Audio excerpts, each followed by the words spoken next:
Hello, everybody. I'm Wyatt, Sup? and this is Will. Yep. That was his opportunity to introduce himself, and he didn't. Nope. We're coming to you live from Collector Legion in Gardena with some Wednesday Night Modern, my personal favorite format. I know you were medium on it, but Is that Carlo on the right? it does look like Carlo. Why Pretty is sure it's Carlo? Well, looks like we're getting Carlo versus Anthony instead now. whatever? Well, I'm sure this will be interesting. At least I'm pretty sure that's Anthony on the left. I as believe well. that is Anthony. That's definitely Carlo on the right. We're off to a good start.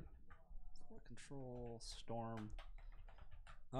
This is a matchup where Storm is historically favored game one, as combo tends to be in the modern format. Yeah, in every that's format. Kind of the reason why it's pretty good.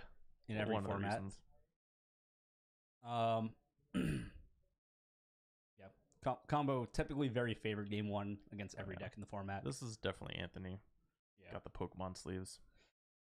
So the reason why Storm is pretty good in the matchup, at least game one, is there's a finite number of counterspells in Carlo's deck. Yes. And eventually at some point, Anthony's going to have 4 lands in play, and he's going to go end of turn, gifts ungiven. And Carlo's going to think about it. And then Carlo's going to counter it because he has to. And then Anthony's going to untap and kill Carlo. That's pretty much how this is going to go. Because Carlo has finite mana. Yes. And a Storm player does not.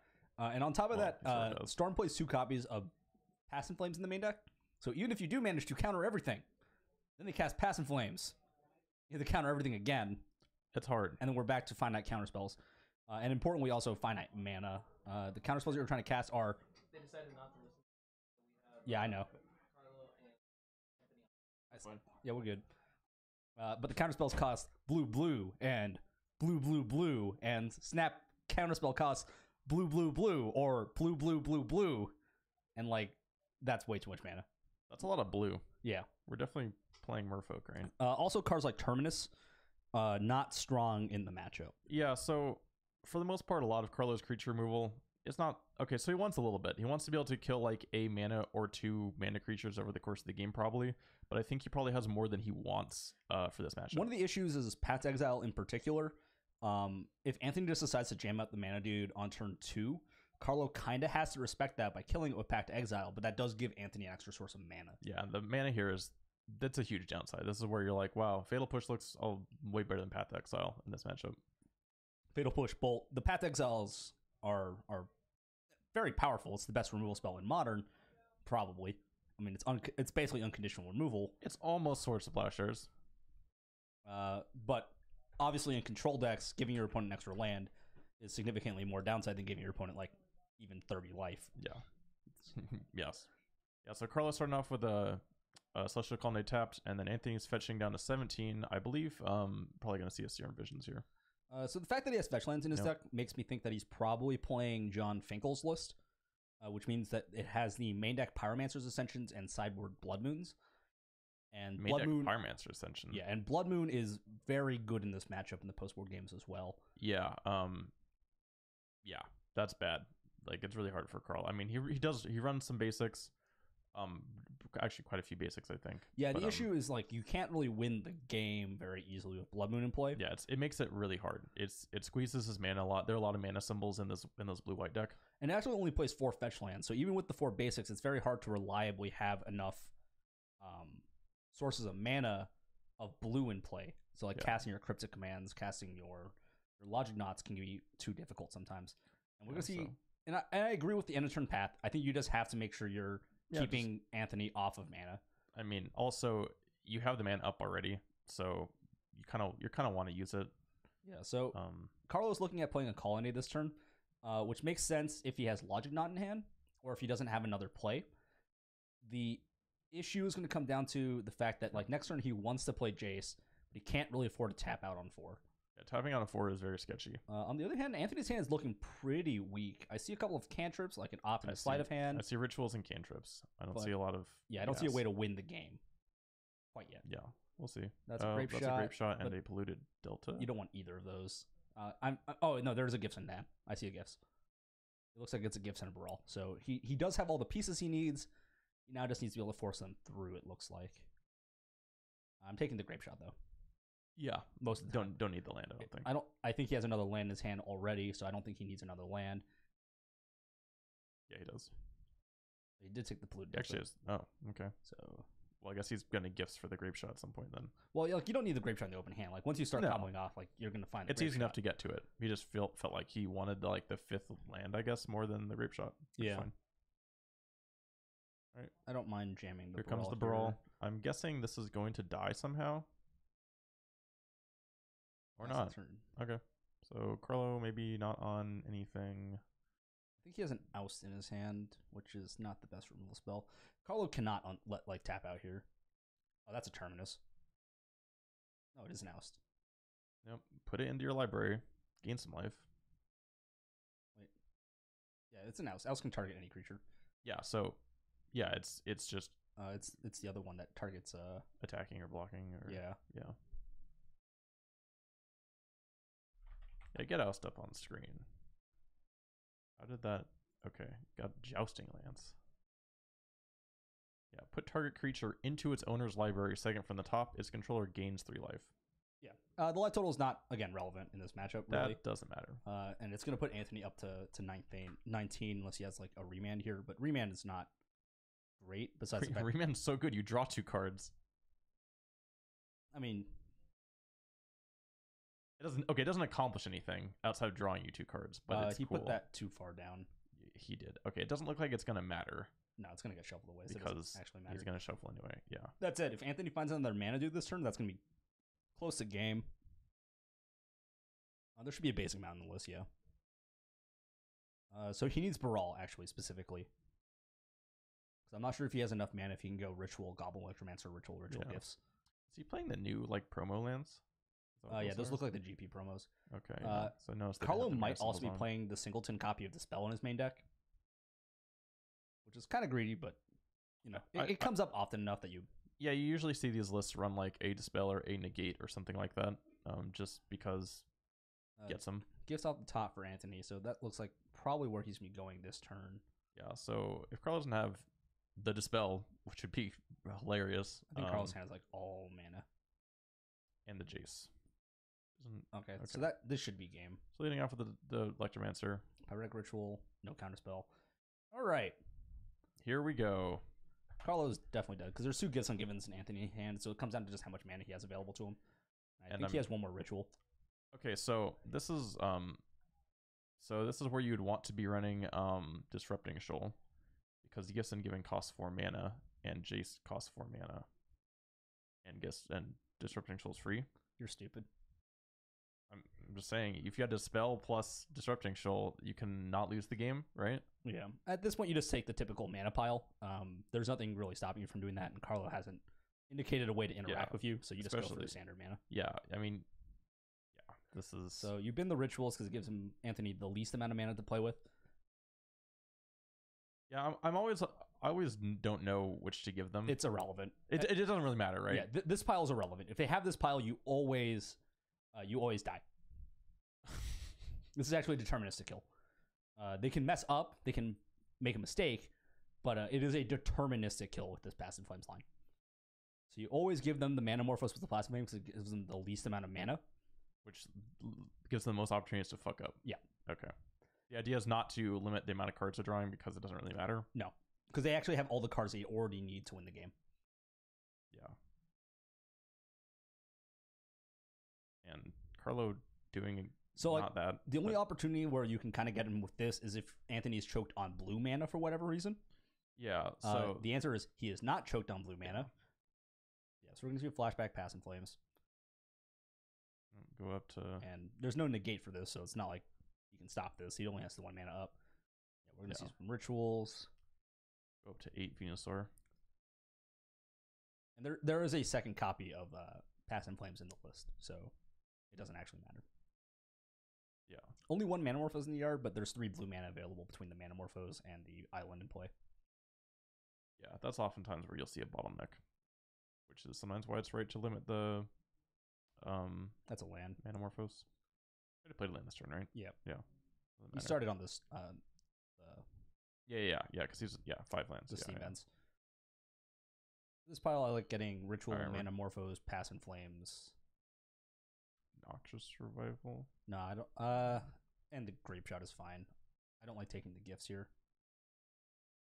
I mean, you can wait on the Grape Shot. You have probably one more opportunity to cast it. I mean, it's a similar pile, right? Like, so in this case, giving Anthony the mana is definitely wrong. Because that is going to be the greater bottleneck in the spot. Yeah. But Anthony does need to include gifts as part of his pile because he doesn't have any more ways to tutor in his deck at the moment, or in his graveyard at the moment. Because if he doesn't include the gifts, then although I thought he had a second Gifts Ungiven in his hand, so wait, isn't this the second one, or did he cast the one from the yard? He cast the one in his yard. Then he should have another one in his hand, right? I'm pretty sure he has another one in his hand. If that were the case, I probably would have just gotten a second mana pile. Yeah, I don't. You have enough gifts, I think. Unless the awkward thing is now there are situations where Carlo could, well, I mean, there are more opportunities for Anthony to make mistakes here, given that you can put the Passing Flames in the yard and then cut Anthony off of using any more cards in his graveyard anymore. Yeah. So there are a few more opportunities where Anthony could make some mistakes. But Noxious Revival in the main deck should also get Anthony out of this. Regardless, I don't think there's a ton of risk for him.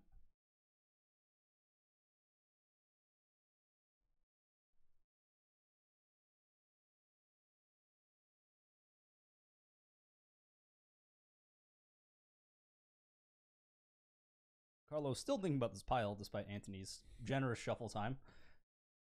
He gave him enough time, or I guess he didn't give enough time. He gave him time. Period. Wasn't enough. Apparently. Yeah, 11. Get out the big die. It's 11 Venusaurs. I mean, it counts to 20, so. It does count to 20, which hopefully you don't need to count any more than that. I mean, generally you don't even need to count past. Usually you need to count to 10. 12. It's not a Gifts Ungiven. It's his hand is Misty Rainforest Sleight of Hand. It looks like. Okay. So probably because maybe we confuse it for a brawl. Yeah, I think that's what happened. Never mind. Okay, so then he definitely needs to get these gifts, because if he doesn't get the gifts, then it just sputters out and does nothing. Yeah. I also don't like the fact that he got Desperate Ritual, or not Desperate Ritual, Pyretic Ritual over Desperate Ritual. He has 2 copies of Desperate Ritual in his yard, and given that they're both active, he could just start splicing. Yes. Which is just free mana. And it makes the decision harder for Carlo. Yeah, that just has to be blue mana. Yeah, you have access to a lot of red mana, so get blue when you can. Yeah, I noticed these Storm players don't seem to splice as much as they probably should be doing. I feel like I don't know. It's a little thing. It's very small, but I don't know. It's free, right? Yeah. Typically. It's not like a defining part of the deck like Goria's Vengeance or something like that. Like if you're playing Goria's Vengeance without splicing, you kind of suck. The deck's a lot better with splicing. But Storm doesn't matter that much. It comes up every now and then. But casting the Sleight in his hand. Down to only 1 blue mana. Nope, just the island. I swear, if he fizzles, I mean, he shouldn't fizzle. He should not fizzle. He has the Manamorphose and the Passing Flame still in his yard. Yeah. I would have cast the Gifts Ungiven before trying to cast his Passing Flames, though, because then it doesn't matter where Carlo puts the Grape Shot. Yes. But it shouldn't matter here. You're going to get...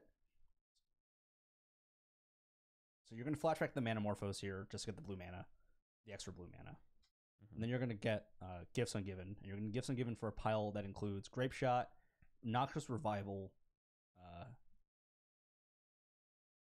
Actually, that's really awkward for Anthony, because if he doesn't have another Passing Flames in the yard, Carlo can bin Noxious Revival plus the Grape Shot, and then that can break Anthony. That's actually...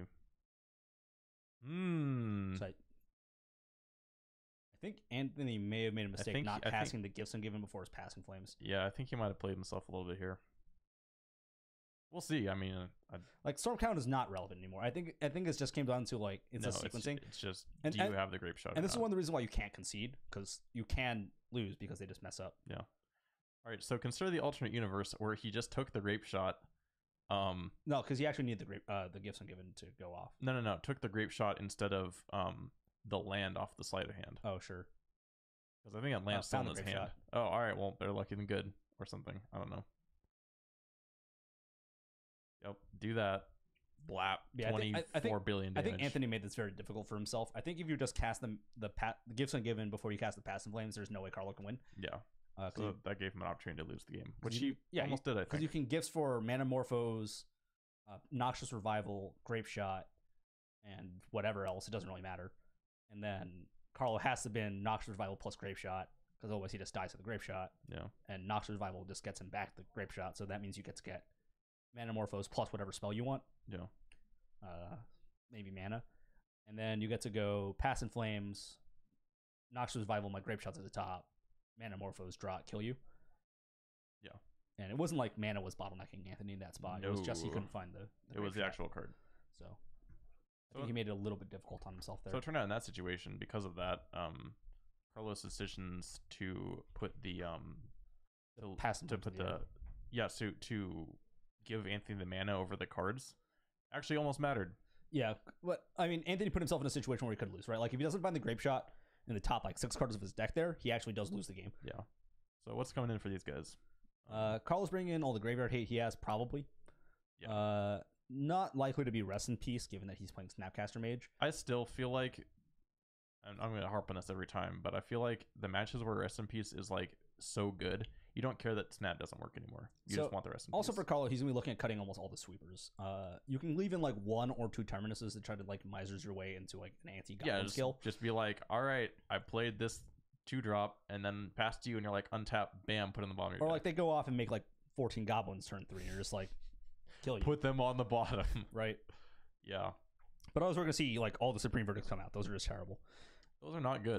The Tension Sphere is fine because it serves as both a spot removal spell and a way to deal with goblins. Yes. I don't like bringing in Settles. So I hope those Definitely are don't. getting cut. Yeah, I definitely don't like Settles showing up. Okay. So we do like see some Rest in rips, Peace. some negates, and some other cards I didn't see. I saw Detention Sphere coming in as well. Okay. Yeah, I like all these. I think we're overboarding. Well, not necessarily overboarding, but I think some of those cards are not as impactful. But I guess it depends on how many cards Carlo thinks he has that are dead. Yeah, that's true. Like, remember Carlo was on the play that game. That's No, Anthony. No, Carlo was on the play. Carlo was on the play. Oh, so he missed a land drop. Did he? Was he? I thought he was on the play. No, he was on No, the no, play. he wasn't on the play. What? No. No. He was, because he Yeah. let off with the colonnade. Colonnade pass, right? And then Anthony went fetch. How did Anthony have 5 lands? I'm so confused.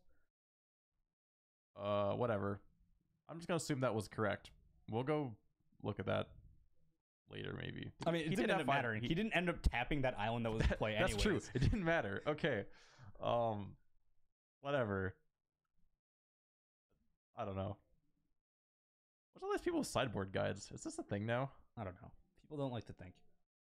How do you not just sit down and be like, this is one of, I don't know, 10 decks in Modern that are pretty significant, and this is what I board against them. I don't know. I don't know about you. Do you board the same every matchup? No. Yeah, right? Because like sometimes you're like, you board a little different, right? I mean, I make calls based on what I think they are in the sideboard. Like, for instance, I saw that Anthony is on fetches, right? Mm-hmm. Which makes me think John Finkel's list. Right. And the reason why I would say John Finkel's list is that the more common Storm list, and the one that you will see a lot of people playing, is the Caleb Shearer no fetch land deck. And the reason for that list is because you just play 4 of all the blue-red dual lands, Shivan Reef, Steam Vents, Spiral Bluff Canal, the ones that enter untapped, and like Yes. some islands and mountain, Yep. right? Like singular mountain, A mountain. and like 3 islands, and you call it a day, right? Like that's Yep. your deck, and that's your mana base. Really straightforward, right? If you see fetches, it's because they want to play Blood Moon. Yeah. I believe he does play Blood Moon in the sideboard. And this is a matchup where you're bringing in Blood Moon for sure. Carlo plays utility lands, as well as the fact that most of his white sources happen to be based off of his shock lands and his dual lands. And then turning off the fetch lands means that it's very hard for Carlo actually to get that triple blue into play Yes. for a lot of his key spells. All right. We do see a negate in Carlo's opening hand. And I believe also has either a path or that might have been a Field of Ruin. I think that's an Academy Runes also in Carlo's opening hand. Academy Runes? Huh. That would be interesting. So Carlo now has to decide between holding up negate or playing the colonnade tap. I just hold up in the gate. Well, I don't think there's a lot of risk on this Actually, turn yeah, I playing the don't think it's colonnade on tapped. risk. Because like the worst thing that could happen to you is Anthony, I guess, goes Ritual Blood Moon. yeah. I think that is an Academy Runes. Why? I'm pretty sure it's an Academy Runes. Why is that? Why is it in the deck? Engineer Explosives. I guess so. There's a Crucible on the list I know as well, probably. Right. Cryptic Okay. Command drawn for Carlo. Okay, so that was Field Rune. That was not Path to Exile. So Anthony's gonna opt. That's gonna resolve. You don't really give a shit too much. No, it's just cantripping. Like, you don't Yeah. usually counter your opponent's cantrips. It's Unless they're like really hosed. And that's the only way they can get back in the game. But even then, like, trying to mana screw people in this format is in Legacy especially, but in Modern too, trying to mana screw people while counting their cantrips is like generally not a great proposition, because if you're doing that, they will eventually draw lands and you will eventually die. That's true. It's better to fight over the spells that matter usually. Anthony passing. So one thing I don't like about this is that Anthony can float mana and then play gifts and on then gifts. I don't believe he did that. We'll see, because he kind of just like grabbed it, lifted, and moved it. But if Anthony has a gift, I want to see him cast it this turn, right now, because the only thing that Carlo can punish you with here is the It's a spell. Or Shimmer or Disrupting Shoal. And Anthony does not do it. Okay. Well, maybe he doesn't have the gifts, or maybe he wasn't thinking about it. Okay, so Carlo at 4 now. Pass the turn. Online. Yeah, It he looks has like Anthony's hand is all like rituals. Well, there's like a lot of red things. You just snap this off. Yeah.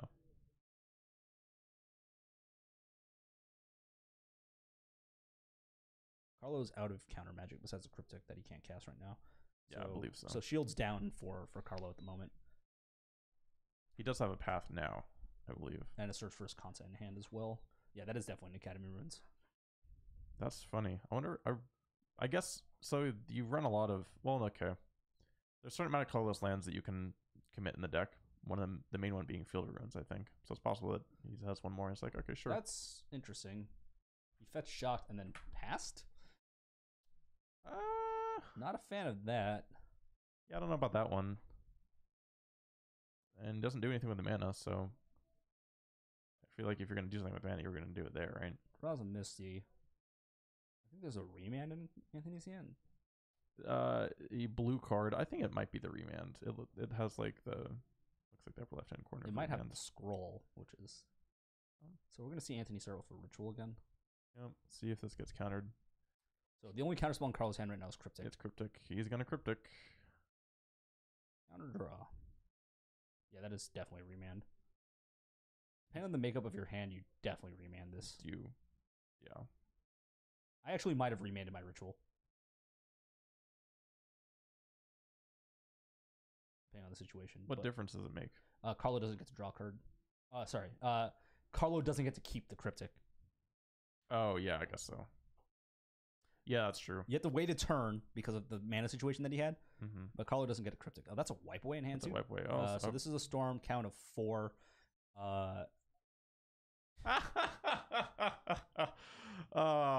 Blind flip. Doesn't even have to get the tokens out. And he actually even had the detention sphere, so it wasn't That like he is- needed to hit that. But he just did. But he that's, just did. That's so funny. That's a blind flip. That's a blind flip, sir. Unfortunately, no window to cast Search for his contest still.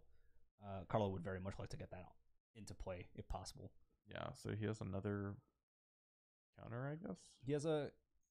His hand is like Detention Sphere, Path to Exile, Oh yeah. Search for his concept, Cryptic. Okay, so that's not the other cryptic. Oh yeah, right, because he got remanded. I'm smart. Okay, we're doing that again. Now Carlo at least has the window to cast the Search for his concept and hold up Cryptic Command. Yeah, so then he can start potentially kind of turning the clock a little bit. Carlo's graveyard is pretty light though. There's only 4 cards in there: 2 fields, 1 negate, 1 terminus. Yeah, but he's also going to be low on stuff that like matters. So being able to filter is going to matter a lot, I think. Yeah. Looks like he drew. I can see what he drew off, but definitely jamming that out this turn Yeah, play that. and pass. Pass it back. Wipe away is in hand for Anthony, so it's not like he can't deal with it. It's just you don't really want to wipe You away don't here. really. You want to save the wipe away in case you need it to like win the game, right? Yeah. Or not lose the game or something. I don't know. And we're gonna scry. Not technically scry, but Surveil. sure. Yeah, that's a thing now. Draws. It's a Snapcaster Mage that gives Snap That's a good one. negate up for Carlo, but he is still short on mana to be able to really get anything out of that. Yeah, that's true. But I mean, Yeah.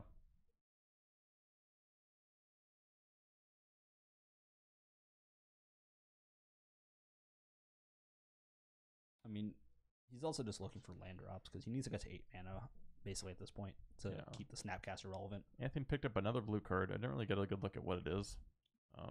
Is that another? It almost looks like a Hercules recall, but I know that's not. It's a they wipe can't away. be I'm pretty right. sure. One of the cards is wipe One of away. them's wipe away. I think the other one is. I don't know what the other one is. Yeah, I don't know. And then a whole bunch of rituals, which we've seen all of this game. I guess like Carlo or Anthony might be sideboarding thinking that there might be a copy of Damping Sphere in the sideboard. Which I think is fair, and I wouldn't be surprised if I there think it's was another one. remand. Okay. Anthony picked up the grape shot for the turn. No, the excess search for Wisconsin. Is that a land? Finally, You don't finds a need land. that. Okay. Up to 7 mana. 5 of which tap for colored mana. Leading off with a serum for Anthony. Didn't get a good look at that draw. Or those. I believe there's only 5 cards in Carlos' yard, so he's going to be able to flip the search here if he chooses to mill. I think you just mill it no matter what, right? Almost, yeah. It's gonna be because you have the snap. Worst case scenario, if something you really want, you just get it with the snap. But you're definitely firing out the Field of Ruin here just so you can. You're hitting the untapped Spirebluff Canal. Yep, and he does do that. He still has Cryptic Mana up, which is nice. Anthony out of basics? No. I doubt it. Oh, he is. Oh, Strip Mine. Woo. Woo! Or Wasteland. Better. kind of like, well, it's kind of. Monwooli Acid Moss. I was gonna say Dust Bowl, but you have to sacrifice the specific thing because it costs same amount of mana, Dust right? Bowl Or is Dust Bowl sack- 4. Dust Bowl costs 2 to activate, and you sack a land. It's 2 die for you sack land. And you sack any land. You don't Yeah, your you sack Dust Bowl. any land. Wait, 2. Is it 2 tap sack any land? Yeah. Yeah. Okay. Yeah. So this is 2 tap sack this specific land. We're going to see a wipe away likely on the Search for Ascanta. Yeah. Or Ascanta, the Sunken Ruin. Yes. Very good. I'm glad. I didn't know the name of the bottom side of that card. Spell Queller also in hand for Carlo now. Oh, okay. Spell Queller is gas. Especially with the wipe away being burned. Yeah, it's really hard for Anthony to get that thing off the table after it eats something. Although I wouldn't be too surprised if Carlo just shoots it off to just like Start be a beater. Yeah, I could get behind that also.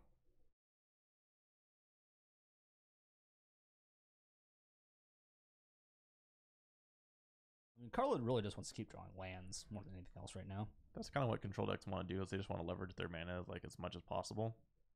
Especially when your opponent is just like building up this critical mass of stuff, and you're going to need to be able to have like multiple pieces of interaction up. You need as much mana to do that as possible. You also need the interaction spells in the first place, but Anthony keeping a Spirebluff Canal that he describes at the top with Opt. Carlo pretending like he still has a Search for Sconsa in play. well, I mean, you also have to kind of do that for the miracle, right? Yeah, but the only miracle in the deck is Terminus. So you just draw out whatever, yeah. Yeah. No entreat the angels. No. Shameful. Remand, I don't mind, but Carlo's not going to replay it this turn. No, he just. Yeah, that was discard to hand size. Yeah. Okay, so he has a gifts. That's the other blue card. Depending on how Carlo chooses the fight over Anthony's turn, Anthony does have a window here. But if that were the case, I don't like remanding in that spot. Yeah, you want to keep the remand to fight over the gifts. Yeah. Okay, so we're making mana. So Anthony's going to try to go for it. I think, Carlo, you have to let this go. Because if you cast the Queller... Oh, he actually has a spell in his hand, too. Oh, okay. Okay. Well, then that's pretty good. Because now he can also snap Dispel Yeah. or use the... Well, Snap Negate is an option as well. Yeah, or Cryptic. And Anthony knows about the Cryptic. the world is his oyster, although he can only do one thing. Yeah. Or Which Queller. is- So he has one extra piece of interaction for this turn. Yeah. So it's really important that he chooses the right spell to counter. Actually, is that another Dispel? I don't think so. Is it? If it is, then it's so hard for Anthony to do And anything Anthony here. passes back. I'm not a huge fan of how Anthony's been playing this game. He's kind of... He's kind of poking a little bit and just be like, hey, does this work? And then it doesn't, and then he doesn't do anything else, right? Yeah, he hasn't like really committed hard to any lines. Like, it's fine if you want to keep like trading ritual for counter magic till the end of the game because I think you might win that game eventually, in theory. Eventually, but I mean, if Carlo keeps drawing lands, you're still gonna be in trouble. Piece of the puzzle drawn for Anthony. That's one of the better cards he could have found. Yeah, that's a good one. So we're just gonna go for it again. Ritual. I think if I'm Carlo, I think I just let all the mana go, right?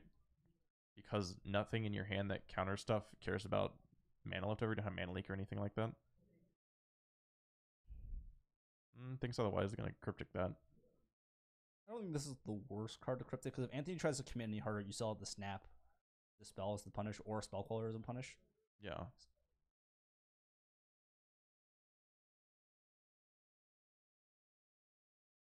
Is that Pass and Flames? Yeah, at it's the Pass and top? Flames, Piece of the Puzzle, Gifts Ungiven. This I am snap dispelling. I don't want to spell queller this because you know that Anthony plays bounce spells and bolts potentially. Yes. I want to snap negate this. And there is no one mana Or ritual in modern spell. because Rite of Flame is super banned. Yeah. Clock on. He's not gonna bust out the Simian Spirit Guide. 0 mana ritual. In for 2. 13 is Anthony. Queller plus Cryptic up for Carlo. Yeah, I'm wondering at what point. All right, clock over. Clock on. Clock on, clock off. I wonder at one point Carlo will feel like he's safe enough to put the Jace down. I don't believe he has a Jace in his hand. I'm pretty sure he does. Well, 9 mana in play for Carlo. Yeah, it's the bottom card of his hand, see, or second to bottom. I think I still like getting the search down first. Yeah, I think so. It's just cheaper, so he's still a little bit bottlenecked on lands. Well, yeah, but this can turn to another land. Oh yeah, it can. I remember seeing a dev thing about when they were making this card. They weren't.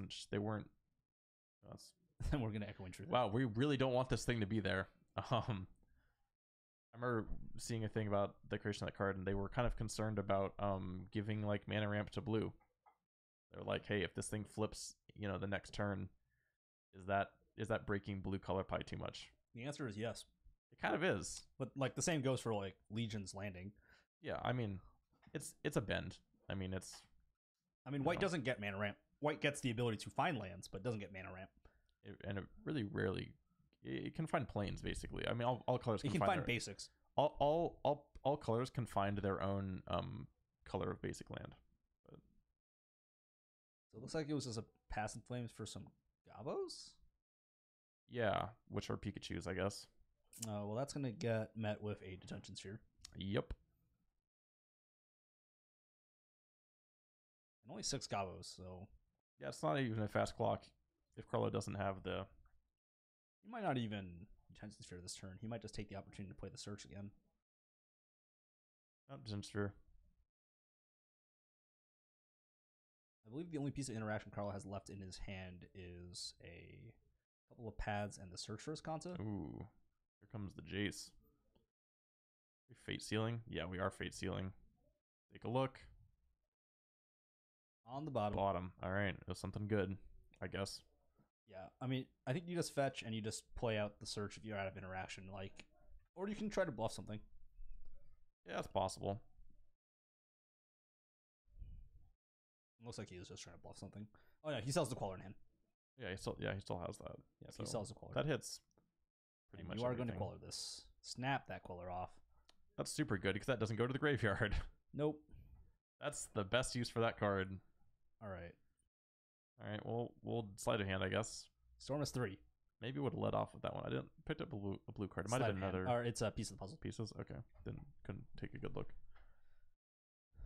Okay, well, I think Carlo's in a pretty good spot now. Braid is in hand for Anthony, so okay, so he will be able to kill it next turn. So there is a question as to whether or not Carlos going to be capable of interacting anymore. Yeah, he doesn't have a snap in hand, so he might be inclined to brainstorm this turn. I think I like the brainstorm. Yeah, draws a Colonnade. Doesn't look like he has anything besides a couple pads and a Search for his Kanta. Rest in peace off the top. That's gonna do it. That's definitely enough. That's backbreaking.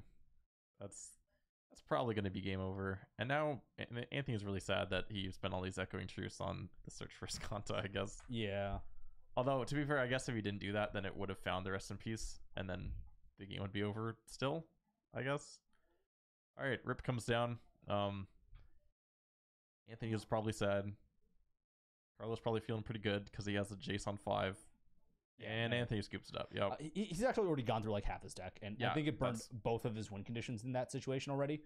So I don't think he can actually win the game anymore Yeah, that's because the empty is gone. I think he likes to sideboard out a grape shot in this matchup or two, and I think it's a little bit sketchy, but Yeah. sure.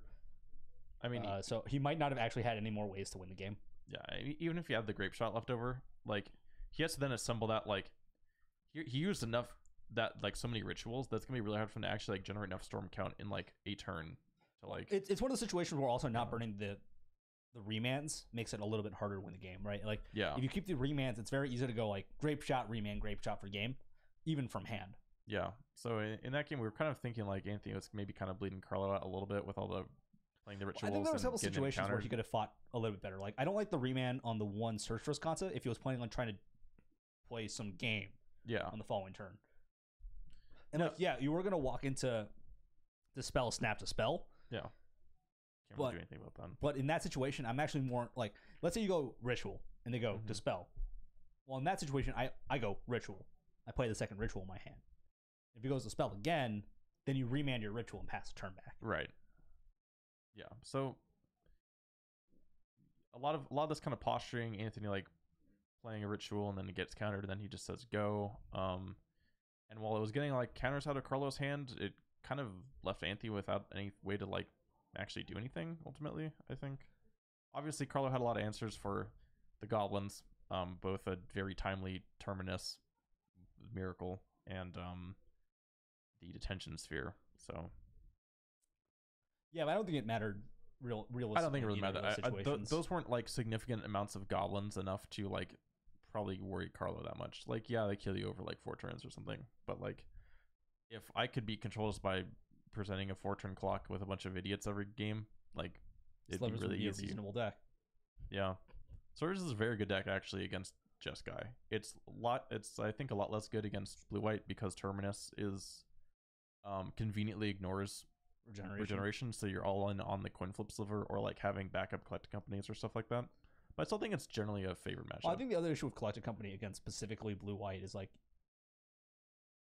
or coin flip either, is that it only costs them 1 mana, right? Like if they flip it, it's just 1 mana, yeah, exactly. and you're just like, what do I do? Cast Company into their open mana. Engineered Explosives in Carlo's opening hand, but it looks like only 1 land, and Carlo's down to 5. It's pretty bad for Carlo. He needs like all the interaction and lands to Yeah, match he up. needs like 3 lands, negate Rest in path. peace or something. He does need rest in peace. Yeah, we're mulling for Dredge right now. The issue is like even if you cast Rest in Peace in this particular spot, Anthony could just like make goblins from hand. So Yeah, so the problem with mulling to rest in peace is that the Storm deck absolutely can win through the Graveyard Hate if you have nothing else going on or very little else going on. like if you're playing a creature deck, generally the goblins aren't going to be good enough because you're just putting dudes on That the looks table. like a no-lander. I see a Rest in Peace There was a rest in peace. down to 4. Do you Carlo's dead. Is there any universe where you keep that and just hope to peel? No, I don't think you can afford to do You're that. just like, this hand's pretty good. He had the Dispensary, had the rest in peace. Do you just be like, if I draw 3 lands, I'm just in business? I don't think you can risk that because the boy control deck doesn't run that many cantrips. Yeah, it's just well, you run. What do you run? Like maybe Serum Visions. Well, I'm sure you run Serum Visions. Do you run nothing to like activate Terminus on your opponent's turn outside of maybe an Cryptic opt. Lands? Probably run an opt, right? I think this is another no lander. It's like no, he has 1. He has a Colonnade. Well, if this Anthony knows, he can just be as greedy as humanly possible. Yeah, Path to Exile in hand, opt in hand. an opt. It might be actually not be a I think Path to it's a Exile. drew- Land. Drew a second land. I think it's a snap. He has a Jace, which is Bad. not great right now. Or you really never want to see Jace until you're like at 8 mana in this matchup, I think. Anthony's hand is not particularly fast. And it might not matter. But you're right. See if the second land rolled up. Yeah, I Okay. believe so. He was just doing that because I get top. So I he mean, has to have the if you second draw land. a tap land, like Oh no, we're looking again. This spell is not done resolving. yeah, there's a Steam Vents in hand. Okay. I yeah. don't like topping 2 cantrips if that's the case. Yeah, that's sketchy. Oh, he also has an island in hand. Okay, so he has 2 lands. he's good on mana. Yeah, he's fine. Oh, Oh, Should have Should've kept kept that the 5. five, yeah. Should have kept the 5. So this is a byproduct of Cantress and Modern being terrible, but like Yes. casting that Op there feels so bad to me. It's like you knew you were gonna draw it anyways, and he casts it anyways, right? Yeah, that's really terrible. So like he just got an extra card in his yard. That's what he did with his mana. You increase the storm count for that turn. If he has enough rituals, I like going for goblins this turn. Yeah, I would. I think now it's like a little too late for like the free roll. He has pieces in the hand, so it's not like he can't grind. But I think that turn would have been a good. He doesn't have any rituals though. He has a Manamorphose. Sure. Well, then it makes sense why you can't go for it because you would need 2 rituals to go for it. Yeah. I think it was that a gifts, I think? Yeah. Another opt. Ooh, V click. Yeah, his hand is all expensive spells that he can't really use. This is a whole bunch of 3-man gifts, grape shot. I mean, the V click is dead. yeah. You say you can keep it. I don't think you want to risk drawing Anthony into a ritual here. If you say you can keep it, I think you just put the opt on the bottom, right? No, because the op costs Anthony in mana. I guess so. Because if he puts opt on the bottom and Anthony draws a ritual, then Carlo's in trouble. Right? Yeah. So are you worried about gifts? Is that the worst No, I'm thing? worried about Or goblins? goblins right now. Okay. Because I well don't then, think Carlo has an answer to goblins in his if I hand. was worried about goblins, then I would just take the goblins. Well, the issue with taking the goblins is that this is Anthony 7. He can't actually make goblins this turn. Yeah. He doesn't have 4 mana.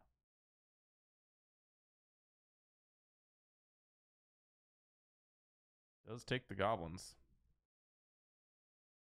Wonder what Anthony's gonna draw off of this. No idea what that And before was. second copy of Empty the Warrens. I'm so ready for more goblins. Storm count is 1.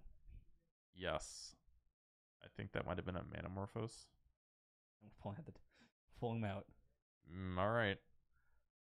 Venusaur's at 1 or 2. We're gonna be 1 right now. Now it's So, gonna be 2. Starting on the Manamorphose. I think it's 1-1, right? Yeah, I think it's just 1-1. Draw a card, Leave your Anthony. options open. Looks like a blue spell. Yep, it was. I don't know what one, but it was a blue. That's an All opt. right. Run off Minus the opt. 3.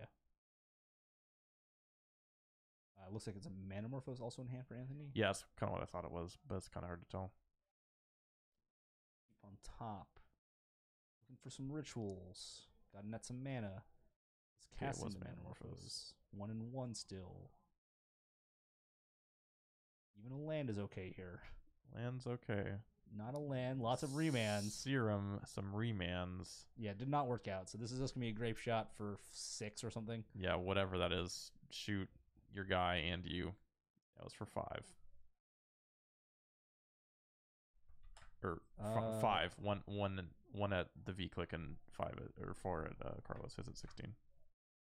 No, he didn't kill the V-click? Yeah. Point at the creature. That's dead. Yes. I'd Let's be see, very it was- surprised. I think he picked up Dispel. Good draw. Also 4 mana cryptic mana. Do you just Jace? I Oh, think yeah. you Fate seal him. Fate seal him. Because you know his hand's nonsense now, right? Well, you know he has no land. Yes, that's But true. And I don't think Brainstorm I don't this like turn does anything. Brainstorm. Because you don't have mana, right? Like Yeah, like all the cards you see don't matter. Like if Like- Jace dies, then he's committing resources to kill the Jace. I That's think fine. Brainstorming next turn is a little bit more powerful. Yeah, now he could potentially be in trouble. Tapped out again. Pyretic Ritual drawn. Desperate No Ritual. cost or Desperate Ritual drawn. No. No cost reducer for Anthony though. That's So, just 2 mana gain 3. It's just what it says on the card. Doing it. We're starting. Yep. Into gifts. We're doing that. Okay, yeah. So in this situation, Desperate was essentially a land. yeah. So in that case, he actually would have preferred drawing a land. Yeah, because this is a one-shot land. Yeah, I like just getting the generic mana pile. I think Anthony might have sideboarded out all of his cost reducers. I haven't seen one in either of the 2 post games. And we've seen a lot of cards. Yeah, that's true. We actually saw like I think over half his deck last game. Yeah. I don't really understand why that is. Like I guess it kind of makes sense because it bricks a lot of Carlo's cards. McCullough's cutting removal postboard, not bringing more in. Yeah, but I mean, you've seen him. He still had pass last game. I don't know if he boarded those out in the game 3 after he didn't see any mana reducers, but Oh, he gets to untap. That's Jace unabated. Now you're definitely just brainstorming. Got to find as much interaction as possible. Dispel Cryptic is good, but like you need more. yeah. If you can find the spell color again, it's cool. See, you saw the path right there. Ooh, Oh, rest in there's peace. Rip. All right. Well, I like putting Rest in Peace into play then. yes, I like casting Rest in Peace against the graveyard deck. I'm a fan of that line. Fetch down to 13. Grape Shot is in the bin as well, so there's not going to be a lot of shenanigans for Anthony here.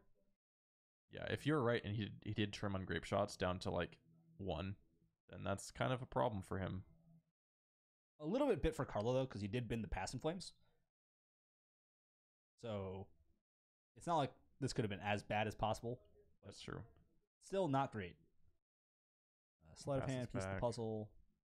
Still not a lot of mana for Anthony. Anthony can find a whole lot of things that probably don't do anything. Look, he needs lands. He does need lands, and Piece of the Puzzle can't find lands. And Carlo does have Dispel. So, like, Carlo has a piece of interaction here. Yeah. He also has the Sphere in case goblins show up again, which we know they can't right now, but I don't think I would have kept the Sphere. Well, maybe let's play it safe. I didn't really see what he got rid of. Your I think that was finally okay. If that wasn't land that he drew, he's looking at 2 lands right now. He's going top bottom with the Blue Delta on top. Yeah. The other land looked like a Spiral Bluff Canal, so it's Yeah. not really Oh, yeah, here. tap is not great. Yeah. Okay, Delta did get drawn. the Blue Delta. Okay, yeah. So that's good for Anthony. Pretty choked on mana for most of this game, having to fire off the ritual just to get to 4 to cast the gifts. It's I not swear to exactly God, where you if want to Anthony be. Ensta fetches here. It's gonna be Second so Dispel funny. drawn for Carlo. Definitely putting back the Search First concept and the Cantrip. Was that's an opt, right? Yeah. So now Carlo has He has to- double Dispel Cryptic mana up. I think Anthony's in trouble. I don't think Anthony can fight through that. yeah, because now it's just. I think you're gonna start seeing Jace. I swear to God, Anthony. Oh my God. He did it. He's cried to the top. He's cried to the top. Clearly, just thought he did. Maybe didn't want it. Maybe halfway through, like resolving that scry, he realized like this doesn't actually matter because I'm just gonna fetch no matter what. He's cried to the top. When you scry to the top, you don't just fetch. That's terrible. Maybe he's like, well, on second thought, I don't need 5 mana. And he fetched a basic. He's casting a Wipe Away. Okay, he wiped away Jace, which I would have wiped away a land. yeah. I'm not even joking. I was actually thinking about last game. I was wondering if Carlo was thinking about Cryptic bounce your land. Anthony was actually pretty good about how he was tapping, for the most part, to mitigate that. Yeah. Remand added to the hand, up the sleight of hand.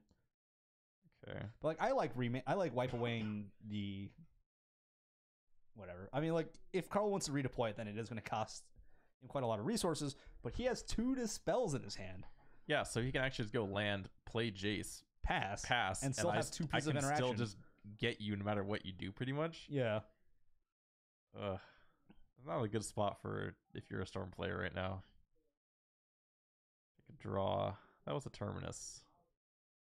It's also not very good. Jace Brainstorm. Remand. Don't fight. Dispel. Don't fight. You don't need to fight. Dispel. He fights anyways. Second remand. You can't do it, right? Because you could die. You know what I'm actually remanding is I'm inclined to remand my remand. Right. Let the Jace resolve. Carlo will only have 1 piece of interaction left. Yeah, I guess At so. most. And no, he's remanding the Jace. The spell. Okay. So, shields down. Yes. Okay, well, we failed still to put it on the bottom. Anthony has... That's a ritual. He needs a Grape Shot. Actually, I think he has enough that if he finds Grape Shot, he can kill Carlo from hand. Really? Yeah, because he has a remand in hand. Oh, yeah. I think he has a remand in hand still. Wait, does he? No, he doesn't. That's... All right, so that's pieces down pieces. to 1 red mana. Storm is 2. Top 5. Opt. Gifts. That's useless. Grape Shot. That's good. You want that. Taking the gifts. Yeah. Or taking the Grape Shot plus I want, the ritual. Yeah, I want the red cards.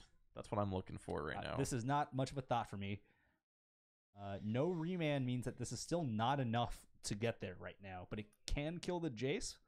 Taking the Opt. Hmm. So he might just be needing to find more cards then, which is fine. I don't think it's the worst option. Yeah. I can get behind that. It's just Opt is like such a weak cantrip in these spots. When you're trying to actually go off, you only get to look at one card. So it's max look at 2. And usually at 1. Carlo picking up the graveyard like it matters. Empty the Warrens drawn. That doesn't do anything. If he casts it, Anthony definitely loses.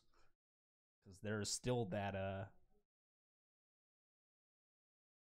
copy of... Yeah, he has the Detention Sphere. The Sphere also just like Hardcastle Terminus. Either works. Do whatever. The world is Carlo's oyster right now. I think Anthony's going to go for it, and I think Anthony's going to lose. It's looking like he's posturing towards it. Desperate. Wait, that is a remand. He has a remand in his hand. Oh, what, really? Didn't he? What? He's going to pick up his hand again in a second, and we're going to see for sure. I'm pretty sure he had a third remand in his hand. He's dead. Rip. Yeah, that's going straight upstairs. If he had a third remand in his hand, Anthony punts at this game. Take a look at the top. I don't... Did you hit third remand? Yeah, that's a remand, right? Is that a remand? Yeah, that's definitely a remand. I think you're right. What the hell? That's just game, right? Yeah, because you take the ritual then. You go ritual. Yeah, you just... Grape shot, remand my grape shot, and that's 12 Storm. That's lethal. And now you get Fate Sealed out of the game. You just get to experience the most grueling death in Magic. Anthony 100% punted this game. That's definitely a remand in his hand, right? Like, I'm not crazy. I believe that is a remand. It's possible that it's something else, but I think it's a remand. After this game is over, I'm going to walk over and ask, because if that's a remand, I think... Oh, you can keep it. Oh. Yeah, that's game. Yeah. Carlo takes it 2-1 on a multi 4. Yeah, that was a multi 4. That had 1 land in it and peeled out 2, right? Yeah. Yeah. And that's I'm pretty confident that last card in Anthony's hand was a remand. So I think he just punted, right? Because, he has 5 lands in play. He went Ritual, so he's up to 6 mana. Yeah. Then he went Piece of the Puzzle, down to 4 mana. Yes. Right? If you take the Ritual, you got 2 Rituals, that gets you to 6. Grape Shot, remand, Grape Shot is the 6 mana that you have. So you have 1, 2, 3 Storm from the... Or 1, 2 Storm from the Ritual plus... from the Ritual and the pieces. 2 more Ritual from the Storm. 2 more from the Ritual. Grape Shot gets you to 5, 4 damage. Remand gets you to Storm 6. 7. Yeah. I guess you're 1 short. Oh, are you 1 short? No, he had a Manamorphose. That gets him straight there. He did it. Wait. Didn't he have a Manamorphose? No, he definitely not. It was way Drew Carvich with the opt. He didn't have Manamorphose. What did he opt into? He opted into... Oh, I don't remember. Goblins. Oh, yeah. Was he 1 short? Because he would need to storm to 6 before the Grape Shot to get there. Right. He might have been 1 short. But regardless, that's still like a more likely successful line than Goblins. I think it's forced. If you have remand in your hand, I think I'm trying to find the situation to force the game into that. Yeah, you just stall out for a little bit because especially because Carlos had 12 life. Yeah. And how much interaction can Carlos still have in his hand after casting the spell twice? How fast can Jace kill you? I guess, which is not particularly fast. It's like a 7-turn clock. What's his ultimate? It's minus. I mean, his ultimates win the game, but and I mean, what? How many? What's his minus? Minus 13. Okay, and he got up to I think 7 that turn. So he had a ways to go. Yeah. So Anthony had some turns. Or minus 12. Sorry. Yeah, minus 13 because he's at 13 loyalty when he ultimates. Yeah. He has to stick around. Cool. Relevant. Not really. So that's definitely Casey on the left. Oh, are we getting the backup? Or is it time? Is it? No way. It's got to be time in the round, right? I have no idea. I'm going to go find out. This is the... That should be... I don't think it... Maybe. Oh, yeah. How much time is left in the round? It's the second round. It is the second round. Yeah. Okay, was that like a repair? Was that like a repair? Or like a repair or something? Okay. Was that what I had up there for the first time, and they said they didn't. Oh, no. This is the other case.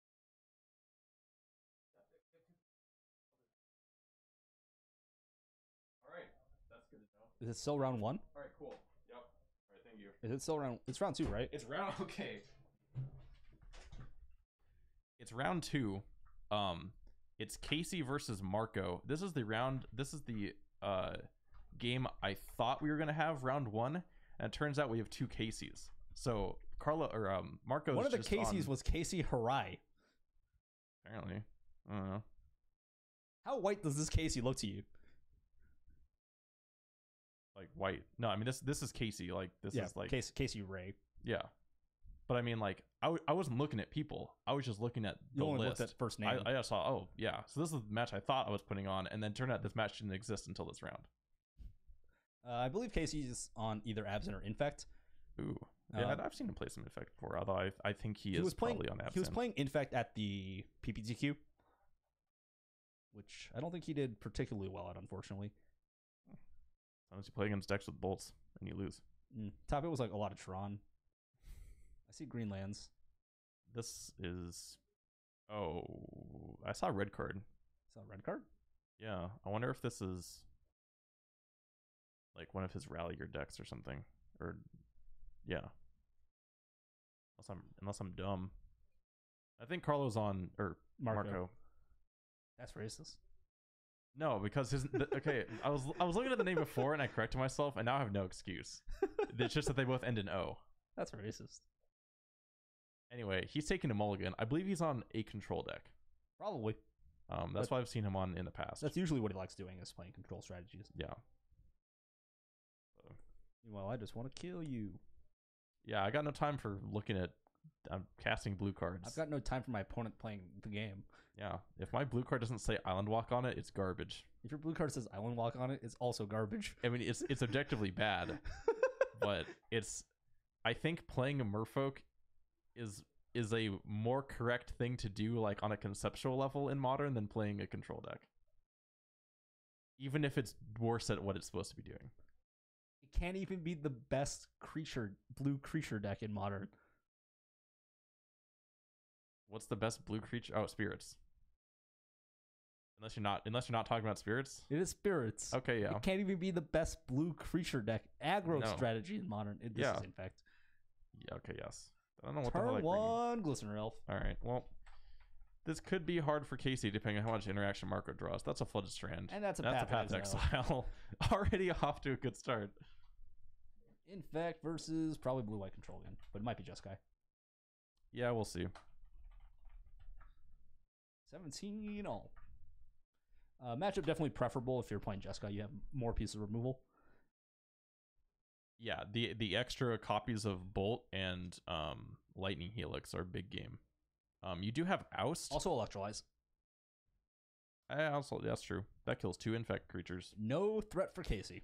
That sucks because if Casey had It is Jeskai control. It is Jeskai. Okay, so this is gonna be even harder for Casey, I think. As long as Marco doesn't miss land drops here. Okay. All right. Plan B. So this is I'm guessing this is gonna get Lightning Helixed. I think you don't care. I think if Casey spends time pumping this, you let it happen. I guess so. There's no Berserk in Modern, right? Like, there's no way to like just turn this from like 10 to 20 in one go. But it's Stone Rain. Right? No, but like you could theoretically get blown up with like Protection Spell, and then if you don't have another That's piece true. of interaction, you lose, right? I think waiting until Casey's end step is the safest option, and if it's just an attack for 1, like who cares? Yeah. Okay. Well. Right? Like rule number 1 about Infect: don't fight in combat. Yes. Rule number 2: the best time to fight against Infect is on their end step. Yeah. All right. Well, Marco takes 1. Picked up a spell. Field of Ruin. Oh, Stone Rain. Kill spell. He could cut him off of blue mana. Actually, well, no, he probably has a basic. No, there's no island in his basic deck. island in Infect. You could cut him off blue mana. There we go. There's no basic island in Infect. Cut him The off thing blue is, mana. I don't want to use I wouldn't like to avoid using the Field Rune as much as possible in the spot. Yeah, because you probably want it to actually kill a Well, the thing is, a protection spell Ooh. also means that you get Stone Ringed because your spell will fizzle. I mean, for the breeding pool. But Sure. Yeah, but I mean, you probably want to save it for Again, I don't think there's ever Inkmoth Nexus. Yeah, you want to save it for Inkmoth Nexus ideally, but I don't think there's ever a reason to fight in this spot. I don't like doing this. This is how you just lose to I swear, if Marco just dies, Blossom Defense. You don't get to search a land. okay, that's 7. Mutagenic Growth. 9. mutagenic growth. 11, become immense lethal. And that's how you die. That's why you don't fight. Don't in do it. combat. Don't fight in combat. If you're gonna do that, just do it. Just wait. Just wait. Like, oh my god, why does this always happen? Oh. All Marco had to do was say, I'll take 5. Yeah, that's fine. You just like, I'll go to 10. yeah. Casey says, I pass priority to you, and you say, I pass priority back, and then damage happens. And then you're like, end of turn, Field of Ruin. Yes, something that isn't that land. Because even, let's say Marco didn't die there, he still Stone Rained himself. Yes, correct. Playing a control deck. There was literally no reason to go for that Dryad Arbor. Oh, I love this. Right? It's like, even before, like, I was going into it, it's like, no, you do not Field of Ruin the Dryad Arbor, because if he has a protection spell, you lose. And then he had a protection spell, and Marco lost. Marco, please. Now, to be fair, if Casey didn't have the protection spell, Casey does lose the game. Sure. Well, I mean, not even necessarily, right? Well, Like, okay, Casey has more pieces of interaction, or not interaction, but more ways to play on, right? Like, he can play on that spot. Like, one of the things that you learn playing against Infect, especially in Legacy where Rishadan Port is a magic card, is that the best time to use those kind of land destruction effects is when they try to activate their Ink Moth Nexus. Yes. It's one of the few times where doing something before the combat step of Infect is actually relevant. Yeah. But you know what the problem with doing that with Field of Ruin is? It costs too much mana. Yeah, it's very expensive. So it's too hard to hold up additional interaction on top of that. Yeah, you can do that once you're like sitting at 5 or whatever, but then you probably have already got out of the game. You're probably fine. Yeah. Again, I think Marco overplayed his hand there. Like, that Field of Ruin is way too risky. Like, yeah, don't underestimate the Dryad Arbor, guys. I mean, there was a good little chart talking about like how much like pro players versus casual players respect their life totals, right? And value their life totals. Like, low level players overvalue their life totals, and then like mid level players like don't value it at all. And then high level players start valuing their life totals extremely high again. Yeah, but it's in a different way, right? I think in that spot, there's only bad things that can happen, and the upside is just not there. Like, the upside is you didn't take 5 damage. Yeah. In a matchup where their goal is to not actually damage you. And you killed the thing, but whatever. Sure. But, like... Yeah, okay. So, and to be fair, for Marco to die there, Casey's hand did need to be double mutagenic growth plus become immense. Right? Yeah, but if Casey's hand didn't kill him, it's still very bad for Marco, assuming a protection spell shows up, period. Yeah. To be fair, it has to be... Well, no, it can be Vines. No, because Vines doesn't give him the extra points of damage, right? Because it was at 5. No, not for the kill, but I mean just to. Oh, sure. protect. I mean, Vines is still really bad for Marco. Yes, actually, it's very bad. Yeah, it takes because 9 it still cuts him off of the land. It still puts him to one life, which means that like Casey's a draw for like Noble Hierarch is now a must kill card. You have to kill Noble Hierarch. Yeah, because so if Casey just puts the pump spell on it and gets in there, and you say I'll take it, end of turn, Field of Ruin it, and if he has Vines, you're still in trouble. Well, yeah. What I'm saying is, so if you take the damage and then you try to do that, like, yeah, okay, Stone Raining yourself sucks. Like, but in that situation, if it works, then now the 5 points that Casey dealt is basically irrelevant. Sure. Because there are a lot more infect creatures in his deck than normal damage dealing creatures. So like you basically healed 5. Like you basically made that damage not matter. I mean, you got a card out of his hand. Like, yeah. Regardless, I think just take like it's a matchup where if it's not lethal damage, you probably shouldn't do anything. Agree. Right. We saw this happen. I think a couple weeks ago where I think someone tried to kill a creature in combat against Mikkel, and Mikkel was and protection spell kill you. Yeah. So Mikkel was like, I'm making this attack, and if I think he was playing against Kyle, and if Kyle just said that's fine, then Mikkel has nothing, and then the game ends. Mikkel then loses the game because then Kyle had like a lethal attack or something. But instead, Kyle tried to do something and he lost the game because of it. Like, just don't do anything. Yeah, as long as it's not lethal damage, you don't care. Yeah, you don't care. You don't care. Yeah, 1 is not 0. The thing about like or Infect in this is case 9 does not. the 10. thing about Infect versus like Burn, right? Like, and this is a key distinction. Mhm. Infect always needs to use the combat step to win the game. They Yeah. have no creature in play; they cannot kill you. There's no proliferate or whatever in this deck. They're not playing yeah, Throne it's of not Death, happening. right? Yeah. So like, if there's no creature in play, they can't kill you. So if they're not threatening lethal damage and you take the damage and then kill their creature, they still cannot kill you on the next turn, yes. right? And the risk in like trying to kill the creature in combat is incredibly high. Like Tom Ross literally made a living in Magic doing that. People trying to kill his Infect dudes in combat. Yeah. It's people get scared against this deck. I feel like. And it's okay to be scared. Like the deck can kill you very easily. Yeah. But you also have to just kind of respect the fact that like if you try to fight in combat, you will lose more often than you will win. Absolutely.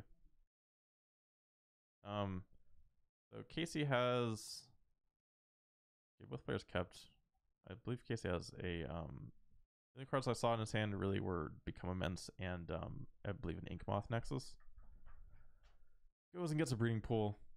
We'll see if he has a turn one play. I'm guessing he does. Yep. That is a Shaper's Sanctuary. Hmm. That's a fun one. That one's really good in this matchup. That's very good in this matchup.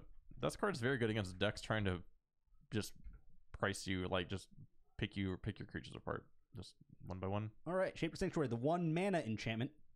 Whenever a creature you control is a target of a spell or an ability an opponent controls, you draw a card. It's pretty good. Yeah, I mean, it's an optional draw. Yeah, you may. You may draw a card. I think you probably always want to draw a card. Yeah. Probably not at risk of decking. I in would this be matchup. shocked. Second land coming down for Marco.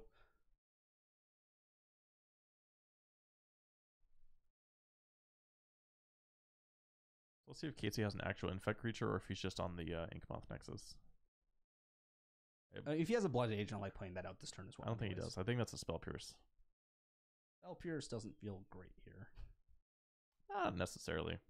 The second Shaper Sanctuary, that's what's going to get Marco, I hope. You ever play like Elves and you play Mhm. against like Jessica Control and you play the second Shaper Sanctuary and you realize that if your opponent plays a removal spell, they're losing? Yeah. So I would say I know that feeling because I played Blue Green Merfolk, but that's a lie because I never have once drawn a Shaper Sanctuary in a game. Never. And then I ran like 3 in the sideboard. Marco down to at least 16, just 16. Yeah. Okay, so Casey with the Blighted Agent here. Glistener Elf. Excuse me, Glistener Elf. Yeah. Infect Dude, who's a 1/1.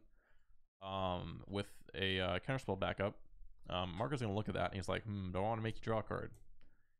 Answer is I think you do. The answer is I think Casey will Spell Pierce this. Yeah. God, the fact that you get to draw the card first and then decide if you want to do anything about it is so good. Well, I think you Spell Pierce that anyways, right? Like there's no oh yeah, downside. you definitely do. And now you force Marco to have a second rule spell. In which case you drew 2 cards. Right. So Which you is fine. traded 2 for 2, but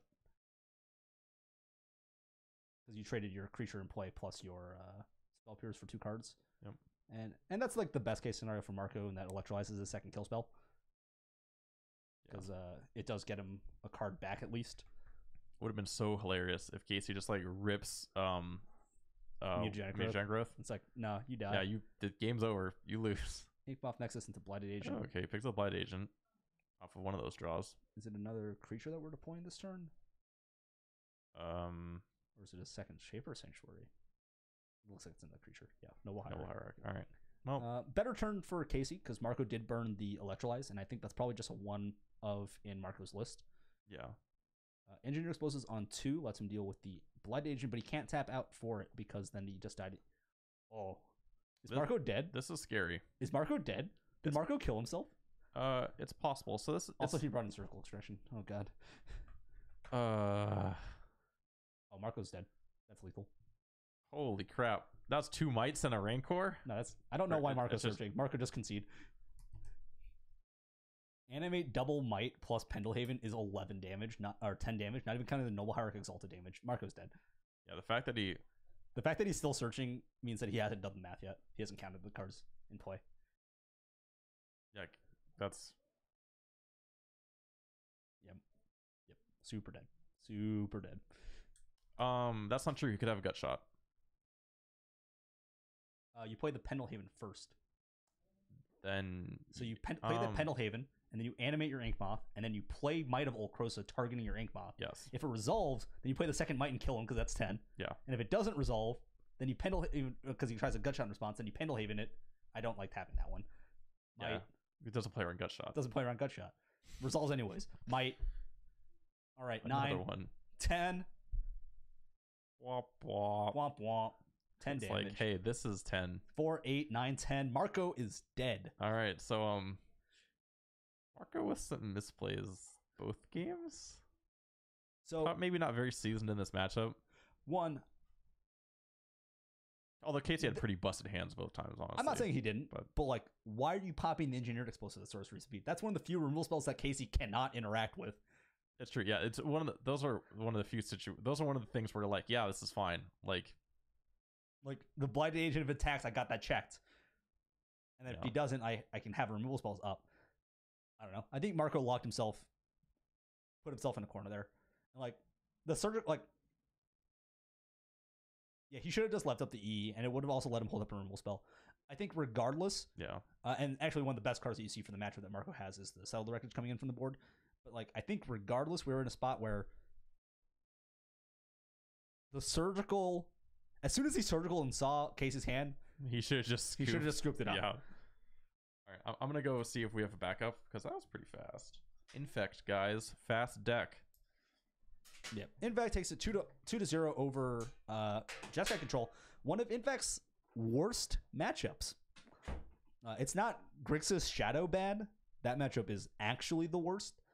But still pretty bad matchup. I mean, Jeskai Control is overwhelmingly removal heavy, and Infect is pretty creature light. Threat light. It only has about 12 Infect threats in the list. Post board, you'll even see things like Viridian Corruptor or that stupid artifact come in just because they just need more creatures. They need to have more ways to win the game. I think that might be the case. He tried to fight in combat once. He definitely tried. That game he tapped out. He tapped out against Infect when they had an Ink Moth Nexus in play.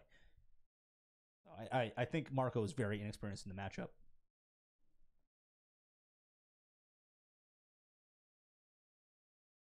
But I definitely think he took like some huge risks in that matchup where he just didn't have to.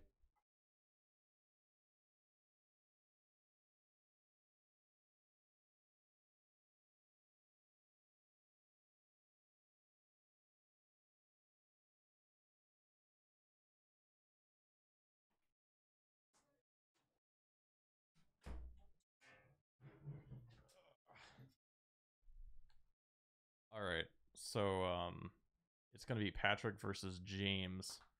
This is the tribal. I wouldn't say mirror match, but Is it Spirits versus Humans? no, it's Merfolk versus Humans. This is actually a matchup where Merfolk can be favored. Yes, Merfolk's already up a game. It turns out this is game 2. James versus Patrick. Yep. Merfolk can actually be favored in this particular matchup. Melee Mages are not great in this matchup. It basically only names Spreading Seas. Yeah. Which, to be fair, is the best thing for it to name. But oh yeah, so if you missed it, Marco attempted to destroy it in combat. destroy a Dryad Arbor in combat and died because of it. Because Casey went blossoming. He had what? He had 3 Blossoming untapped Defense, mana? Mutagenic Growth. He had 2 untapped mana, and he went. and he already pumped it with like a might. So it's at 5/5. So it's 5. So he went Blossoming Defense 7, Yeah. Mutagenic Growth 9, Mutagenic Growth 11, Become Immense 17. And I think Marco was at like Marco was at 16. it was cool. Don't disrespect the regular damage beatdown plan. All right, let's see what we're dealing with here. James, Hand is slow. I see an Ancient Ziggurat and a lot. he has a. It's the Vial, classic which is one good. land Ancient Ziggurat hand. Oh wait, no, he has 2 2 lands. Ancient Ziggurats. Oh, so they have 2 in Oh, That feels so bad. that's so bad. All right, well, both players taking a mulligan. That feels so bad. I think I would have kept that hand anyways. 'Cause if he draws a 3rd land, he gets to still cast all the cards in his hand, and he gets double champion as a lead off. So like Yeah, drawing a 3rd land or drawing a lieutenant just means Merfolk can never get back in this game. Yeah, I think champion. Also, if Merfolk ever Spreading sees you in that spot, now you get to cast the vial. That's true. Although by the time they spreading seas it, you probably don't care. Well, the thing is, like, they might be spreading season on turn 2. Because yeah. a lot of times Merfolk doesn't have a lot of strong turn 1 or turn 2 or turn 1 plays in this matchup. Because just jamming like a Silvergill add up on turn 2 doesn't do anything on turn 3. Yeah, I mean, so this is a matchup where, I think the only reason I would want to spreading seas early, unless my opponent was like super stuck on lands, Well, you gotta get it underneath the Meddling Mage too. is to get it underneath the Meddling Mage. That's like the main thing I'd be concerned about. That's like really the only thing I'd be thinking about. There's a question of how many Meddling Mages are still in the list post board. Is that another Ancient Ziggurat Vile hand? Yes, it is. This one's just worse. This one is a lot worse because if you don't have like you don't do anything else with this hand. Yeah. I think I would have kept the opening 7. Like, yeah, I think you're it's fine. already on a kind of Multi 6, given that you can't use the Vile, but I think the rest of the hand was good enough. Yeah, James going. Yeah, I mean it's. I also thought it was good enough. Patrick on 6. I see an island. Yeah, I see. It has at least a couple islands, and there's an old border card that I don't think was Lord of Atlantis, but it's possible that it was the Time Spiral one. So maybe it is. Well, now we're looking. Oh, you go to 4. This hand is garbage. He doesn't. Ancient Ziggurats at the bottom. This is a like 3-card hand. Yeah. This card is this is No turn 1 play for Patrick though. okay. Do you draw anything? That's a brick. I think you're still playing. And if Patrick. Staticaster's not great in this matchup. No, I really don't like Staticaster against the Merfolk or like Slivers or anything He like could that. get paid off though, given that he has the Phantasmal Image. It's if he just gets to do 2. And no turn 2 play Ooh, for Patrick. okay, that's so bad. Trigger. Yeah, you want that up to 3. Yeah. Okay, so Oh actually, I my actually do God. think the Staticaster is going to pay off. Okay, given yes, the contents of potentially. James's hand, Yes, play the Vile. Given the contents of James's hand, I don't know if Patrick is ever going to stick a board. True Name Nemesis is not a modern legal Magic card. No. So basically, every creature Patrick plays will die to double Staticaster. There's not a single creature that lives through double Staticaster. That is not a creature that lives through double Staticaster, and I'm double Staticastering the hell out of that. Do not Vile in that image. Yeah, I was gonna say earlier. Up to 3. Up to 3. Up to 3. Before, if like he drew a champion, which is actually insane because now the champion just gets to go crazy. But he didn't. Oh, I didn't put it up to 3. He didn't take up to 3. Ooh, and okay, I don't. So now there's a window for Patrick. I also don't to like actually using the Vial there. I don't like not using the Vial. Yeah. Okay. I think James is sequencing very poorly. Yeah, now depending on what happens, now Patrick can potentially like, use these tap/untap triggers to like really just build a huge board. The thing is, like, James put the counter on his other Vial. Oh yeah, that's gonna tap bounce that. But okay, that doesn't matter. Paid off for casting the champion. Holy Jesus! This is one of my favorite interactions in the deck, by the way. But literally paid off for not using the Vial. But now he gets to just put this back into play, which is actually just so funny. That was irrelevant. Get in there. Okay, this is attack for 5. No, please don't. Okay, so he could go champion plus image. Okay, so I don't entirely hate champion champion image. No. Here's the sequence. Oh wait, Violent Phantasmal Image, copy Harbinger, bounce Mutavault, block the Regery. That's your best bet here. Yeah, I like this actually. I still think this is worse than just taking up to 3 and killing everything. Okay, so we're gonna get a land out of this now, right? That's how that works. He copied the Mutavault. Did he copy Mutavault? Yes. I'm gonna go fix something in a second then. And not. Oh no, but he can still animate it. Like he still has. All right, I'm gonna go maybe fix something real quick. What? Oh no, he literally just filed it in as a Mutavault. I think he knows what's up. Okay, I am not a fan of that play. I did not like that at all. I think that was the worst possible target. Second Staticaster drawn that you can't cast. No red mana. Okay, go yell at him. He cannot cast this. James, no red mana. Puts it back in his hand. All right. Yeah, Mutavault taps for colorless. It does not tap for anything you want it to, unfortunately. Also, problem is that Mirror Reachery can still target your Mutavault land and still make you sack it. Yeah. Yes. Yeah. Champion played the Staticaster, played the second Staticaster, and kill everything. Also, bad sequencing from James as well. He missed the counter on He his did miss the champion. counter. And he didn't bile his champion back in on the end step for James, so he also missed on 2 points of damage. I swear to God, if he targets the Harbinger. Get the Harbinger. Get it. Get it.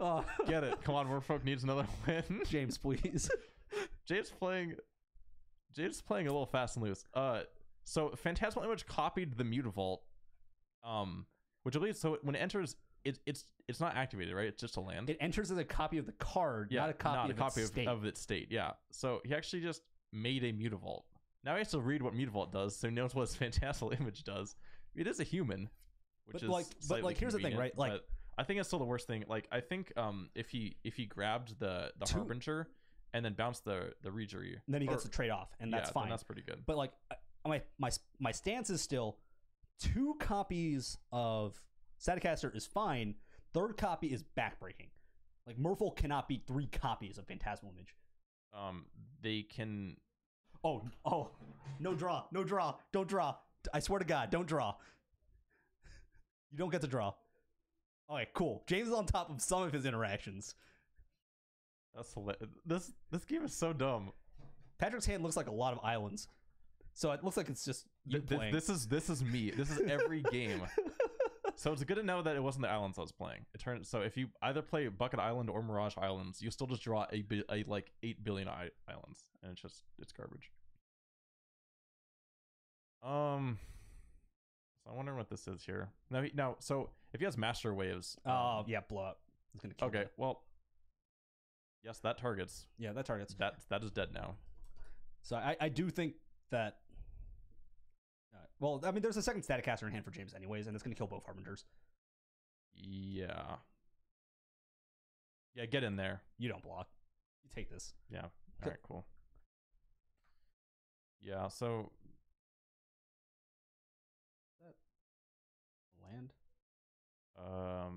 no, it's a Bugler. I'm not playing a Bugler this turn. I am putting in the Staticaster and killing my opponent's board. We're just trigger. Kill all this garbage. No, both. Yeah, read the card. Oh my God, we're playing. James is playing a little loose here.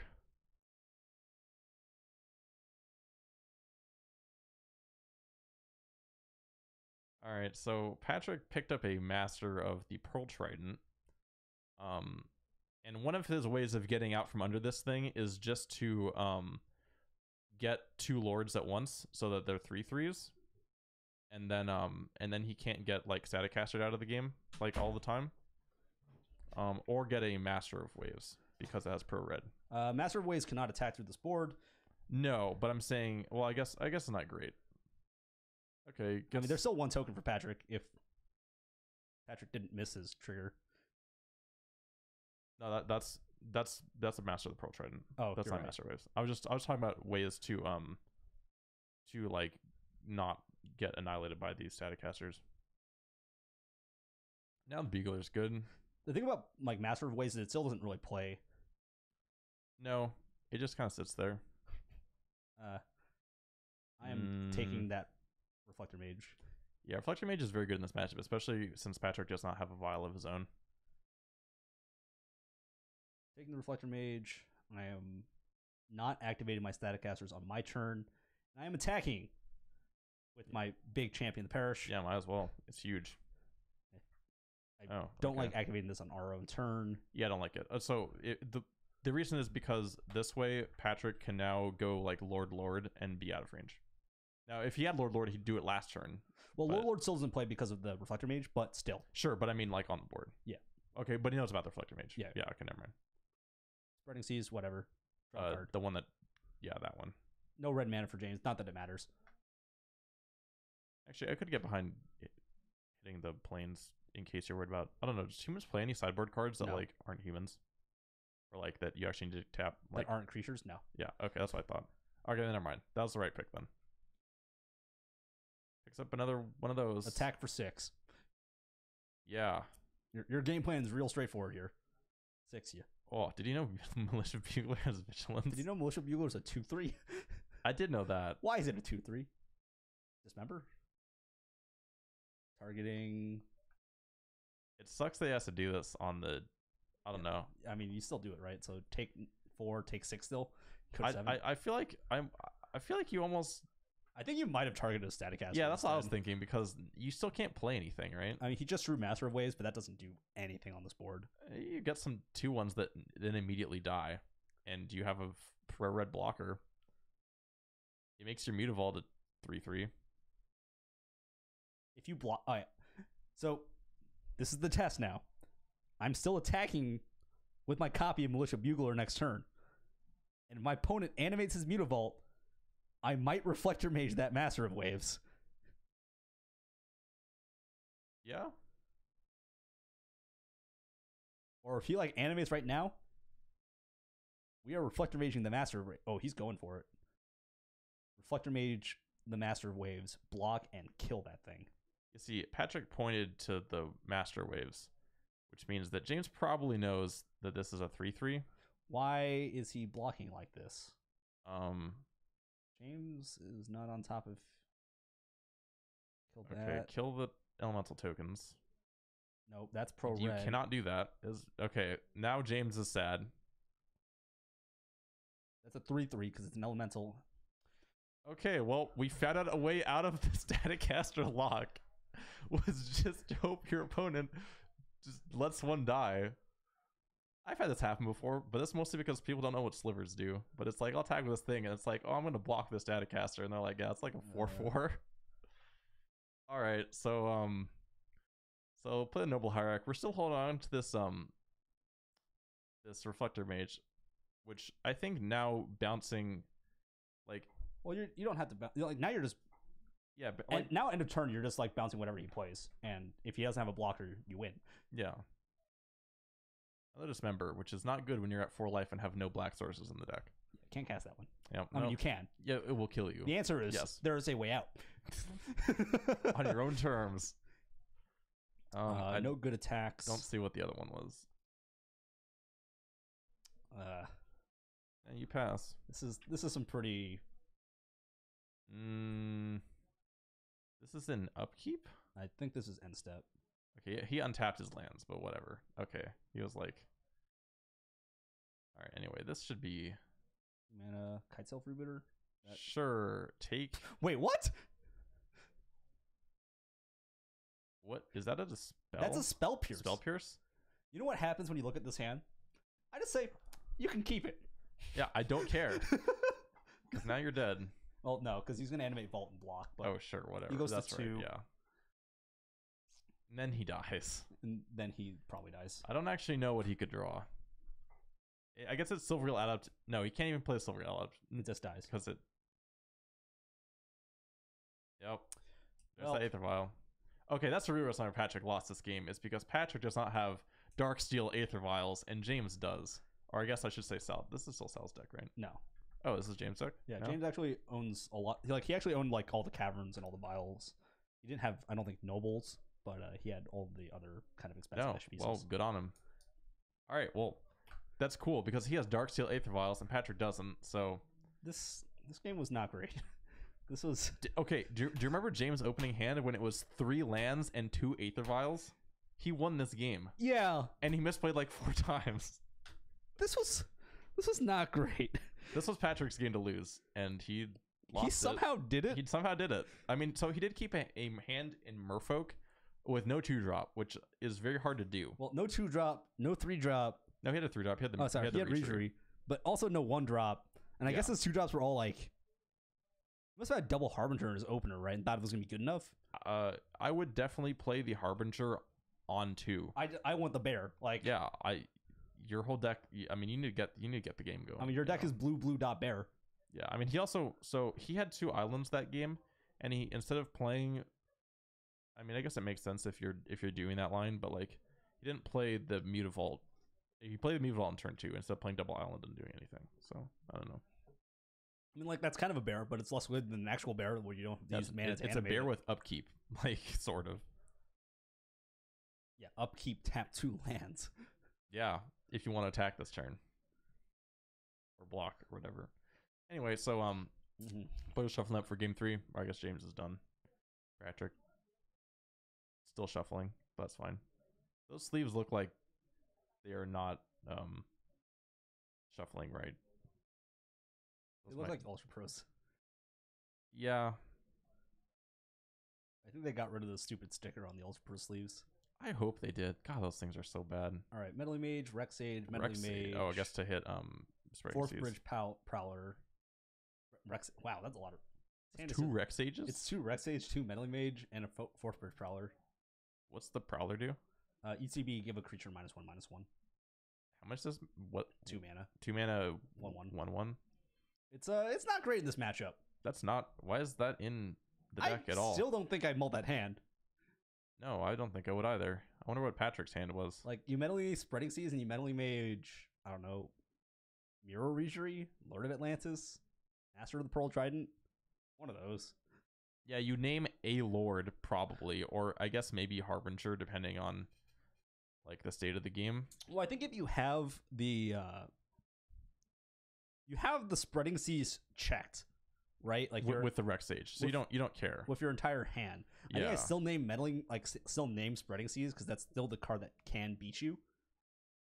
Also, you're on the draw, so you can Spreading Seas can definitely drop underneath you. Yeah. All right, let's see what these 6s look like.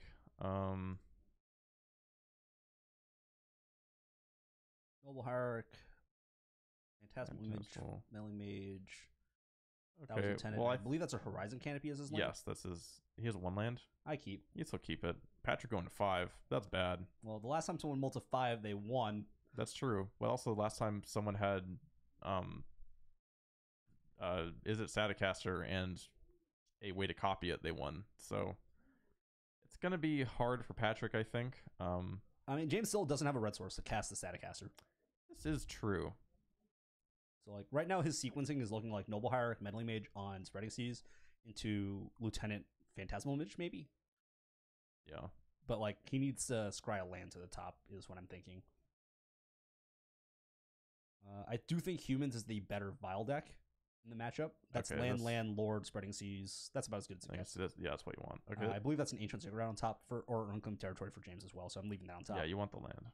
Yeah, I was about to say, if you didn't have that, this could have been like actually kind of a blowout if like Patrick goes like this, James does that, and then if Patrick, and now he gets to avoid taking damage too. Yeah, do another lord. I think I'm just interested in going all lords all the time. I'm slamming the Spreading Seas this turn, I think. You think? I mean, all right, so like his hand is looking like a lot of lords. And okay, that's time spiral ones. Fine. Second Staticaster drawn for James. We've seen how this goes. But I think you just play Meddling Mage and name Spreading Seas. Whatever thing you're afraid of, which I would probably say Spreading Seas. I think you just name Spreading Seas here, right? Yeah. Because you know you'll eventually have the board locked up with Staticasters. Yeah, and now you don't have I'm taking Sages, so. I'm taking the. I don't think you take the 1 here. I think you just tap Noble because you're not interested in blocking a 2/2 or 3/3 this turn. Yeah. And next turn, if you draw a land because of the second Staticaster, you can actually just. I mean, sure. I don't like playing Staticaster this turn. It does not kill anything.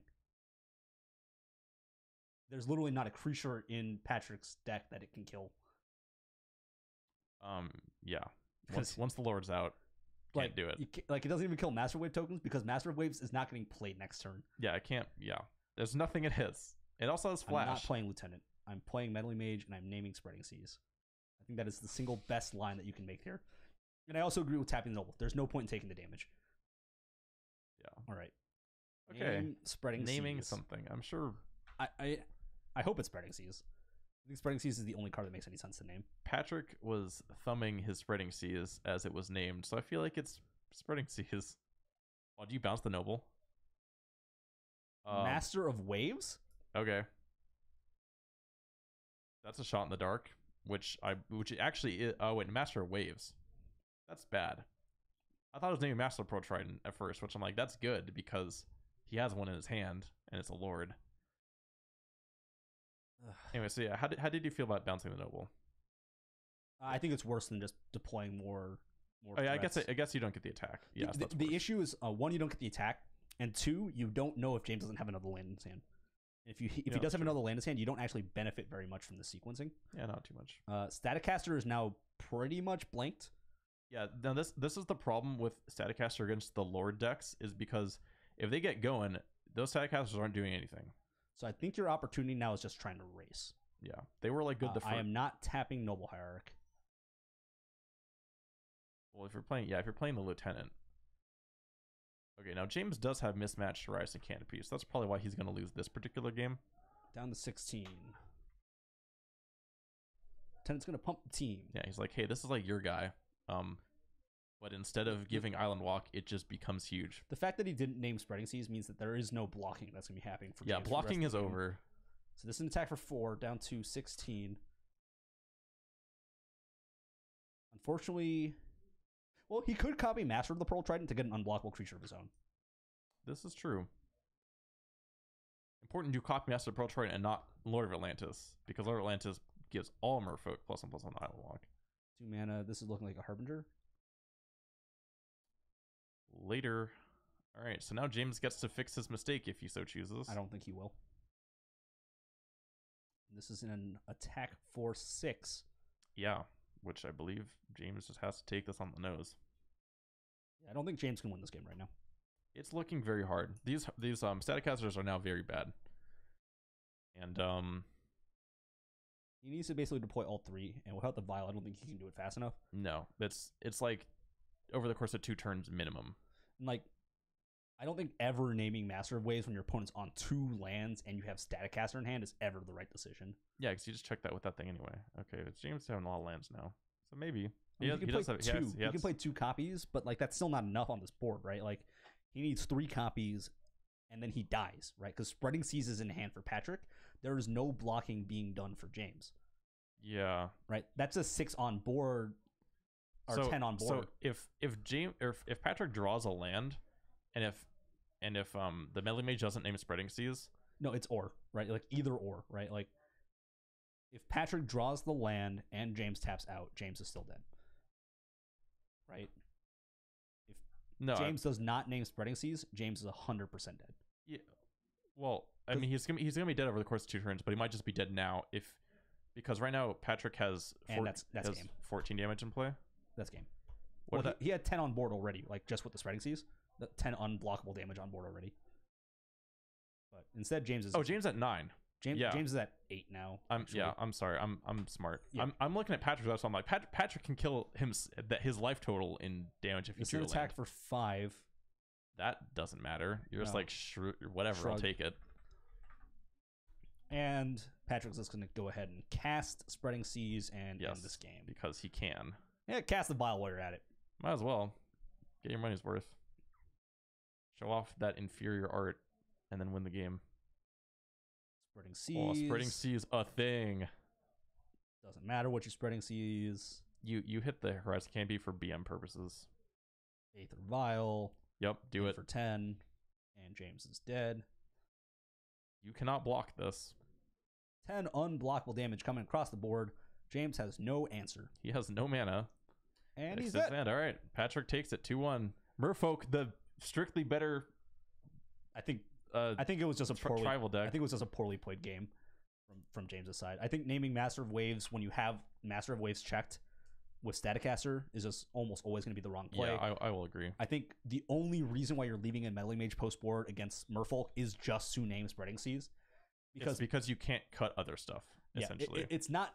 It's all right. So it's like similar thing to the Infect matchup, right? Mhm. Matchup is bad, but there's only one card that really beats you, and that's Blighted Agent. Yes. Similarly for the Affinity matchup, for instance, right? There's only one card that really beats you, and that's Steel Overseer, right? Yeah, that card's the beating. And this is like a common trend for humans against other tribal decks is that they'll typically have one way they can win the game. Yep.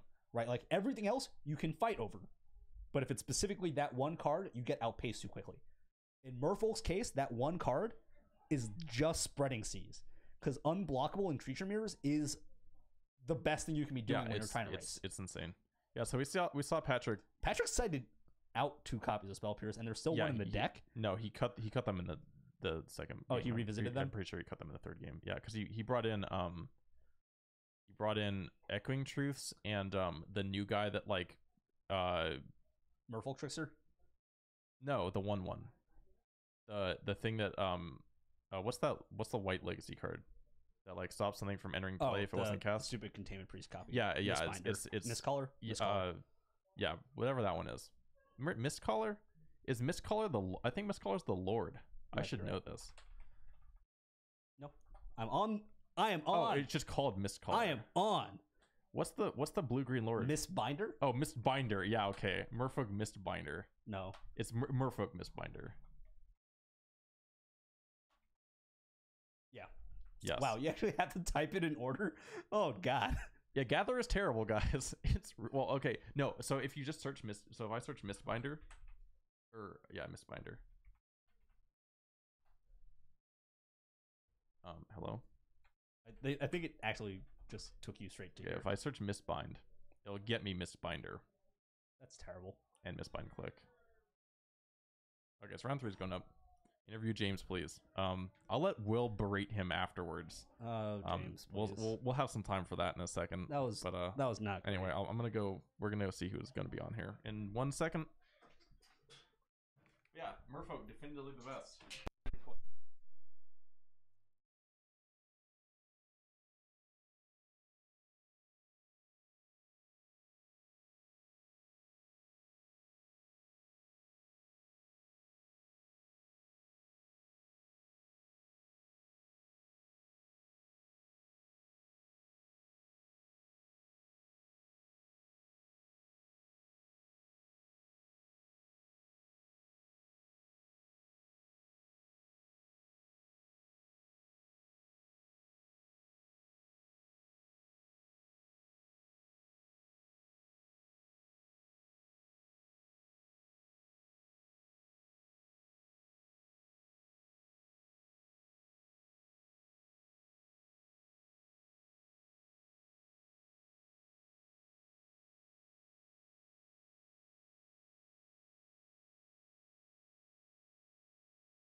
Oh, this is off. Okay, so this is Casey versus Mikkel. So this is the Infect Mirror, unless Mikkel's playing his mono black deck, which I'm pretty sure he's not.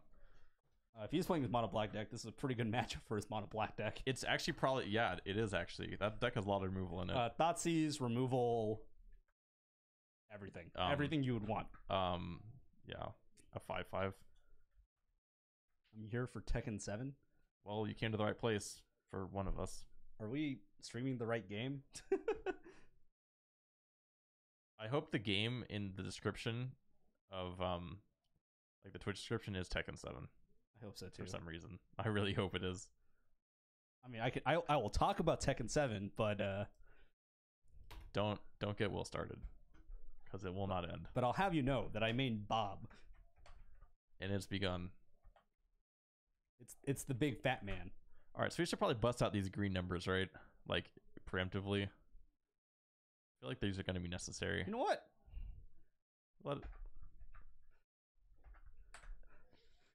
All right, I'm on board with this. We'll just do that. Yeah. Okay. I like this solution. They have life totals on stream. Yeah, they do. Okay, we're both players in. If someone actually dies to damage, like, then I'll change it. Then they're dead. There's two states. You're alive to damage or you're dead to damage. Doesn't matter. Matchup's a straight up race. Yeah. So there's not a lot of blocking going on, I'm guessing. There is blocking. If you can block. Yeah, if you can block, you do. Being on the play, big game for Casey, but I think Mikkel actually main decks a Dismember. Yeah, I believe so. At least one. Probably don't go more than 1 or 2. Casey not fetch shocking. He's at 19. He's actually playing around his life total a bit. He's thinking about how he won that game versus Marco. Yep. Infect Mirror. Someone's going to die on like turn 4. Someone could die on 3. I think it's less likely that someone's dying on 3. Probably because people are actually playing cards. I don't think you ever block the Glistener Elf that's being cast this turn. It's not a Glistener Elf. All right. So Casey, if he's on the second turn Blighted Agent, Mikkel's in trouble. Yep. But if Mikkel is on turn 1 Blighted Agent or Glistener Elf, you could theoretically put Casey in a rough spot. And there it is. Glistener Elf. All right.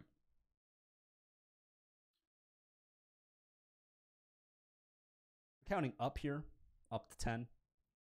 Yep. Life total's pretty irrelevant for the most part. Unless somebody runs out of infect creatures, in which case it suddenly becomes relevant. There is a Blighted Agent in Casey's hand, but it actually looks like he doesn't have a third land drop. Or like a second mana source, rather. Yeah. A third mana Third mana source. source, second land drop. Yeah. Yeah. So he's just going to jam out this Blighted Agent and pass. Yeah, okay. So Mikkel could kill Casey this turn. That would be it. It's hard. He can do it. That's a Pendelhaven. Pendelhaven. Might of Old Krosa. Oh, is it big? Okay. 5. 5 of them. I think this means Casey's dead. I would like to see a Groundswell into Mutagenic Growth. Groundswell, Mutagenic Growth. That's 11. Let's go. So I like how I just call that, right? Like, I'd like to see the Mutagenic Growth into the block. Yeah. So if I'm Casey and I just see Mikkel not pump that guy here's the with thing. the Here's the thing with Casey's spot, right? Like, Mikkel mites that turn, right? Yeah. So he's at least getting in for 5, and he's attacking, right? But you missed the land drop, and that's your true. only infect threat. Yeah. So if you block, and Mikkel has a second infect threat, you lose, right? Probably. So that's a huge risk for Casey to block there. I just think that as soon as you see him not tap the Pendelhaven, I think I just know I'm dead. I think I like that's like You just accept it. yeah. I just like okay, like I block this and I die next turn probably. Well, no. The like- creature's trait. The creature's always Well, trait. yeah, or I mean, okay, die in 2 turns or whatever. Like I will lose this game, or I don't block this and just take 11 now or whatever that But was. like the thing about infect and blocking is that if your infect creature blocks an opponent infect creature, they always trade. yeah, because the 'Cause state-based actions. state-based actions. The same reason why you can't Actually, that's not true. So if your Inkmoth Nexus blocks their Inkmoth Nexus, okay, yes, and theirs doesn't die, it turns back into a land before with it, X -1/-1 counters on it before state-based actions are checked to kill it. but when it activates, it will instantly die. dies. Okay. Unless you have a thing, unless you have pump spells in it, like an Elish Norn or something. A what? An Elish Norn or something. Oh, sure. If you can Yeah. get it If you above, can get it instant above dying. the instant death threshold, yeah. But yeah, it'll instantly die when you animate it. So like blocking with Inkmoth Nexus against an Inkmoth Nexus is actually very unfavorable. Yes, 'Cause because you you get give stone up- rains and they don't. I mean, they do lose the threat. They can't use it to kill you anymore, but you are in a worse Yeah. spot because you put yourself down a land. That's very funny. I didn't actually know that worked that way. Yeah, because the next time state-based actions are checked for Inkmoth Nexus when it's still a creature without the pump stats, it's no longer a creature. Funny. It's a very fringe and rare situation where that happens. That probably doesn't happen very often. I've seen it happen once, but only in Legacy. Invigorate does wonky things. Yes, we know this. Free pump spells. But yeah. I mean, I think most of the time you see that happen, you're definitely expecting just to die there. Yeah. But likewise, I think if Mikkel doesn't go for it and Casey doesn't Casey doesn't block and Mikkel doesn't actually kill him, I'm pretty confident that Mikkel's close to dead on his backswing as well. Well, maybe. It depends. Because with the Noble Hierarch, double might gets there. That's true. You need to assemble 2 4s or yeah. draw land, and then you can figure something else out. Yeah.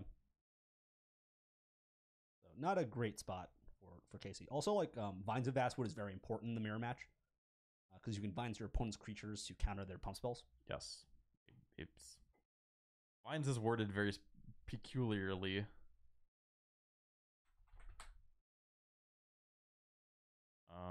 Where is Display capture. display capture? Yeah, it says green instant, originally printed in Zendikar. Yep. Kicker green. Target creature cannot be the target of spells or abilities your opponents control this turn. So importantly, it's not target creature gains hexproof. It's target creature cannot be targeted by Stuff Opponents. your opponents. Yeah. Yes, the people who can't target is the exclusively thing your is opponent. always the same. And then that creature gets +4/+4 if it's kicked. Yep.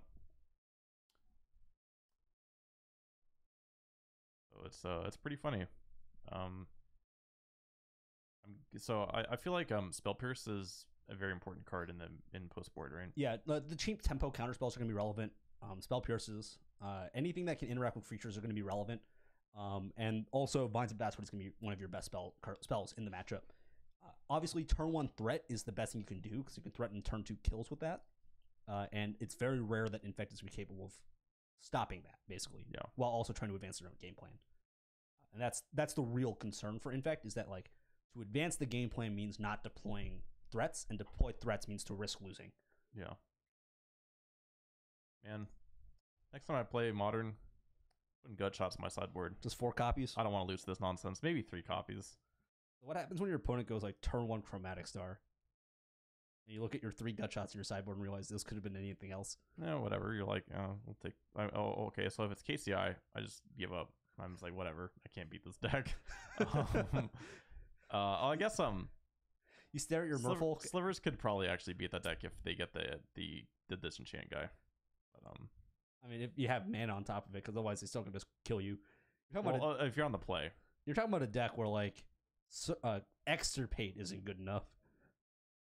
I forget what that does. Split second Surgical Extraction. Yeah, well, it's because it doesn't work. It's because rules. The whole point is if you just blow up all their artifacts, they can't sack them. But Darksteel Citadel is indestructible. This is true. And usually they're just playing a bunch of artifacts that turn their going off anyways. Mox Opal is free. I mean, yeah. I mean, if you can kill that Mox Opal, whatever. Anyway, it doesn't matter. I mean, there's a lot of turns where, like, killing your opponent's Mox Opal is 100% the right play. Oh, yes. That's a Stone Rain. Yeah. So good.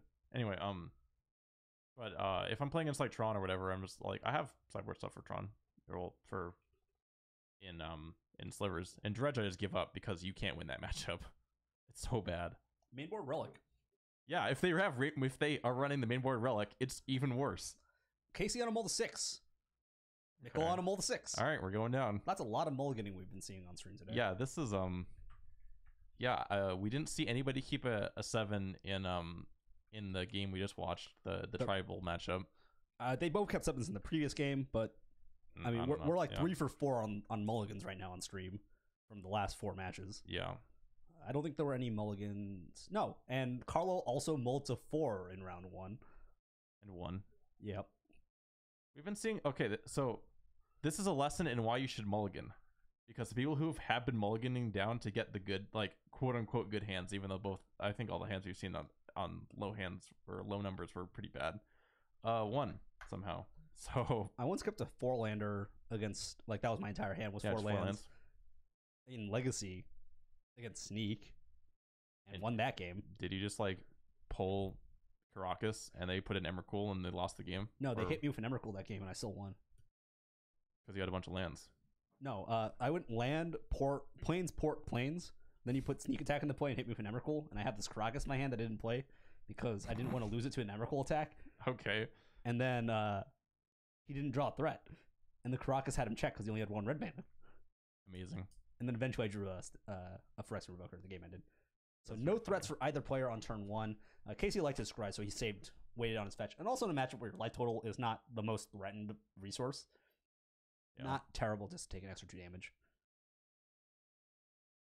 So these are both the same fetch land. Can't tell, but they are. Right? Yes, they're both Verdants. Yeah, they're both Verdant Catacombs. As soon as those new shocks roll in, those are going to get me. I'm not prepared for those. Inkmoth Nexus and a Blighted Agent in hand for Casey, so good turn for Casey to being able to deploy 2 threats this turn.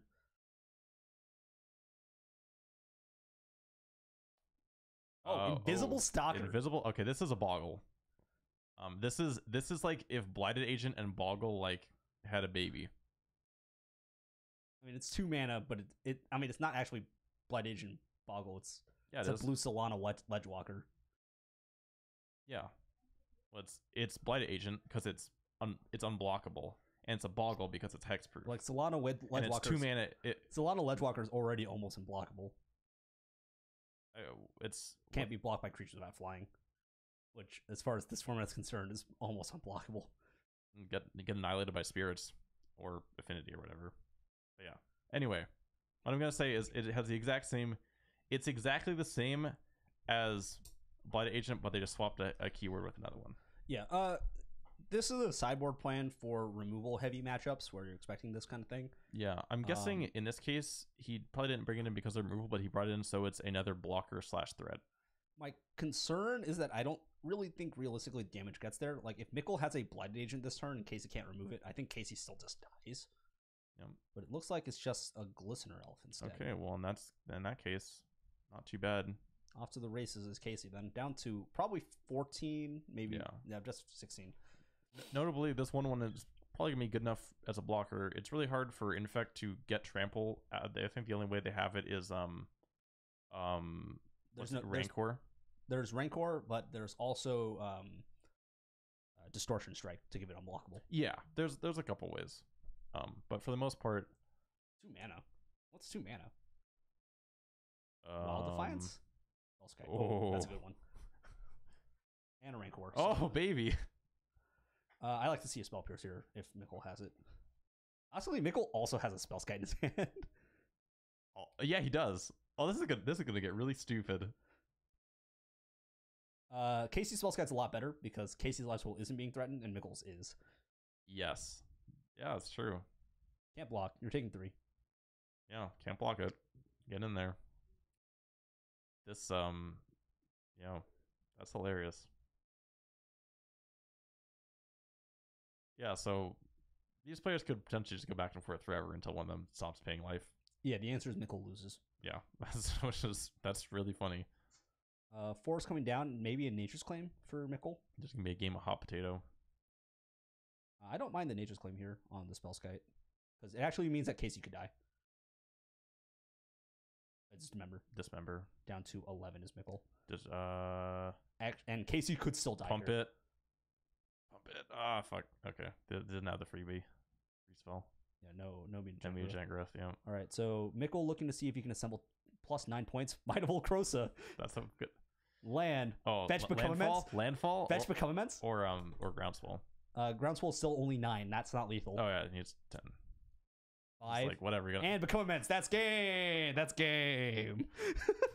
Shouldn't have attacked. I guess. That's game. Mikkel just. So is Mikkel really good or really lucky? Like in general, I don't know. We've only seen him just like smoke people on camera. So I think in that particular spot, I think Mikkel actually played the game pretty much exactly the way he wanted the game to go. Yeah. Like I don't think that the fact that Casey tapped out to apply more pressure with his Stalker and then thought his Spellskite was able to cover the rest of the game definitely gave Mikkel the window to win that game. To be fair, Dismember is like basically the only card that works there. Nature's Claim also plays. You think he's playing Nature's Claim? I do think he brings in Nature's Claim in this matchup. Worried about that card. It also kills Simcloth Nexus. Oh yeah, it's Artifact. Yeah, okay.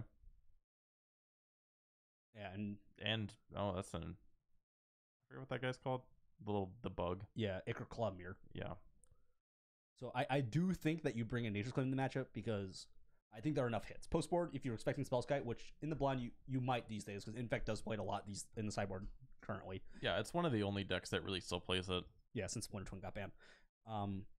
Thank God. But yeah, I mean, Spellskite, the Rancors, which admittedly it's not a good target for it, but sometimes you have to. Yeah, it's right. Like sometimes it gets rid of the trample and you get to block now, and Inkbot Nexus that gives you at least 7 hits, up to 8 depending on how many copies of Spellskite or Rancor they're playing. Yeah, he also brought in the one that kills an artifact. Yeah, right? Brooding Corruptor. Yeah. So that's just to have more threats. And also Dissenter's Deliverance. It also kills Spellskite. Yep. So Spears. Dissenter's Deliverance? Yeah. What's that card do? 3 mana, destroy target artifact, and it cycles for green. Well, it's a pretty cheap cycle. Is that new? It's from Amonkhet. Okay, yeah, it's new. It's still in standard. For cycles for green. Yeah, just green. Oh, it's 1 in a green. That's a lot better. Oh, yeah. Okay, this is good. Yeah. This card's good. It's a little bit narrow, but like it gets the job done. I mean, it's not that narrow because when you don't want it, it turns into a different card. Yeah, but I mean, like it's not a card that you're citing in very often, right? Like you're only citing it in because it has you're citing it in for the first effect. In the cases that it's not relevant, you can cycle it. Yeah. It's good. Which is good. But yeah, I mean, I think Mikkel put himself in a spot where he can basically get across for 10. It looks like we're getting a backup. I'm gonna go just double check who that is. I guess that means Mikkel's undefeated again. Again. I believe so. Again. Yeah. Because people don't seem to remember how to play against Infect. Good shot. Good shot.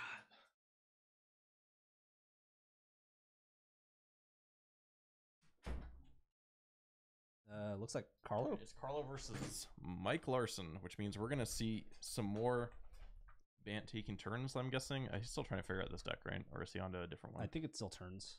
Yeah, it's Yes, it definitely is. still turns. And Mike is Oh, currently so nice. All right, Mike's up a game. up a game. Yep, this is game 2, which really shows do you want to compare how long the games take between the Infect mirror and the control versus taking turns mirror, or not mirror but matchup? There you go. I actually do think this is a matchup where Mike is going to be very favored. Nexus of Fate being an instant means, and the fact that you cannot get rid of that card, it is always in the deck. I think that makes Mike actually very favored in the matchup. The answer to that is Somebody we've else. been going by standing for the most part. But I do think Mike is heavily favored in this matchup. Yeah. I don't think Carlo has a good way to deal with Nexus of Fate at all. Well, we'll see if well, yeah, that's true. He doesn't. Well, there are a couple counter spells that exile that stuff, but I don't think they're in Carlo's deck. running any of them. Yeah, Like, I don't think he's playing Syncopate. probably not. That's pretty narrow. Right.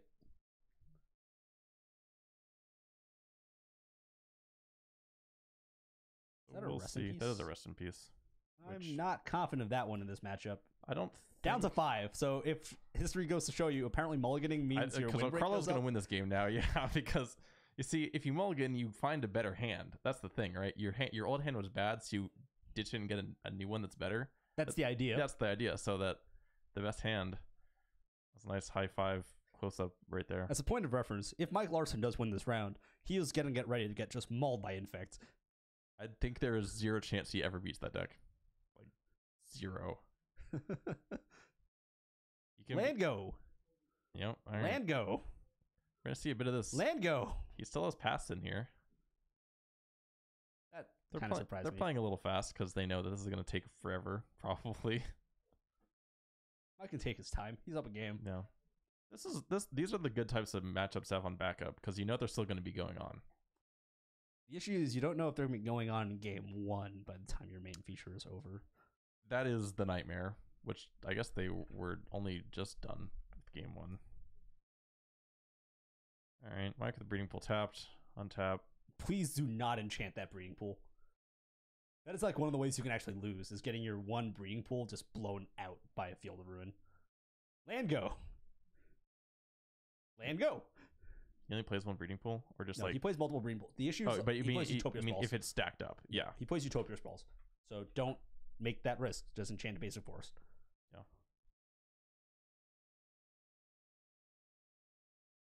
Although I wouldn't be surprised if you cut a lot of the ramp. I don't think this is a matchup where you care about the ramp at all. No, you're gonna get it anyway because the game's just gonna go on that long. I think. I think you just want card draw, you want counter magic, and Like you don't really care about like building up tall and then like trying to get under your opponent's cryptic commands or and whatever. you laugh at Nexus of Fate being an instant that can't be actually removed from the game. Yeah.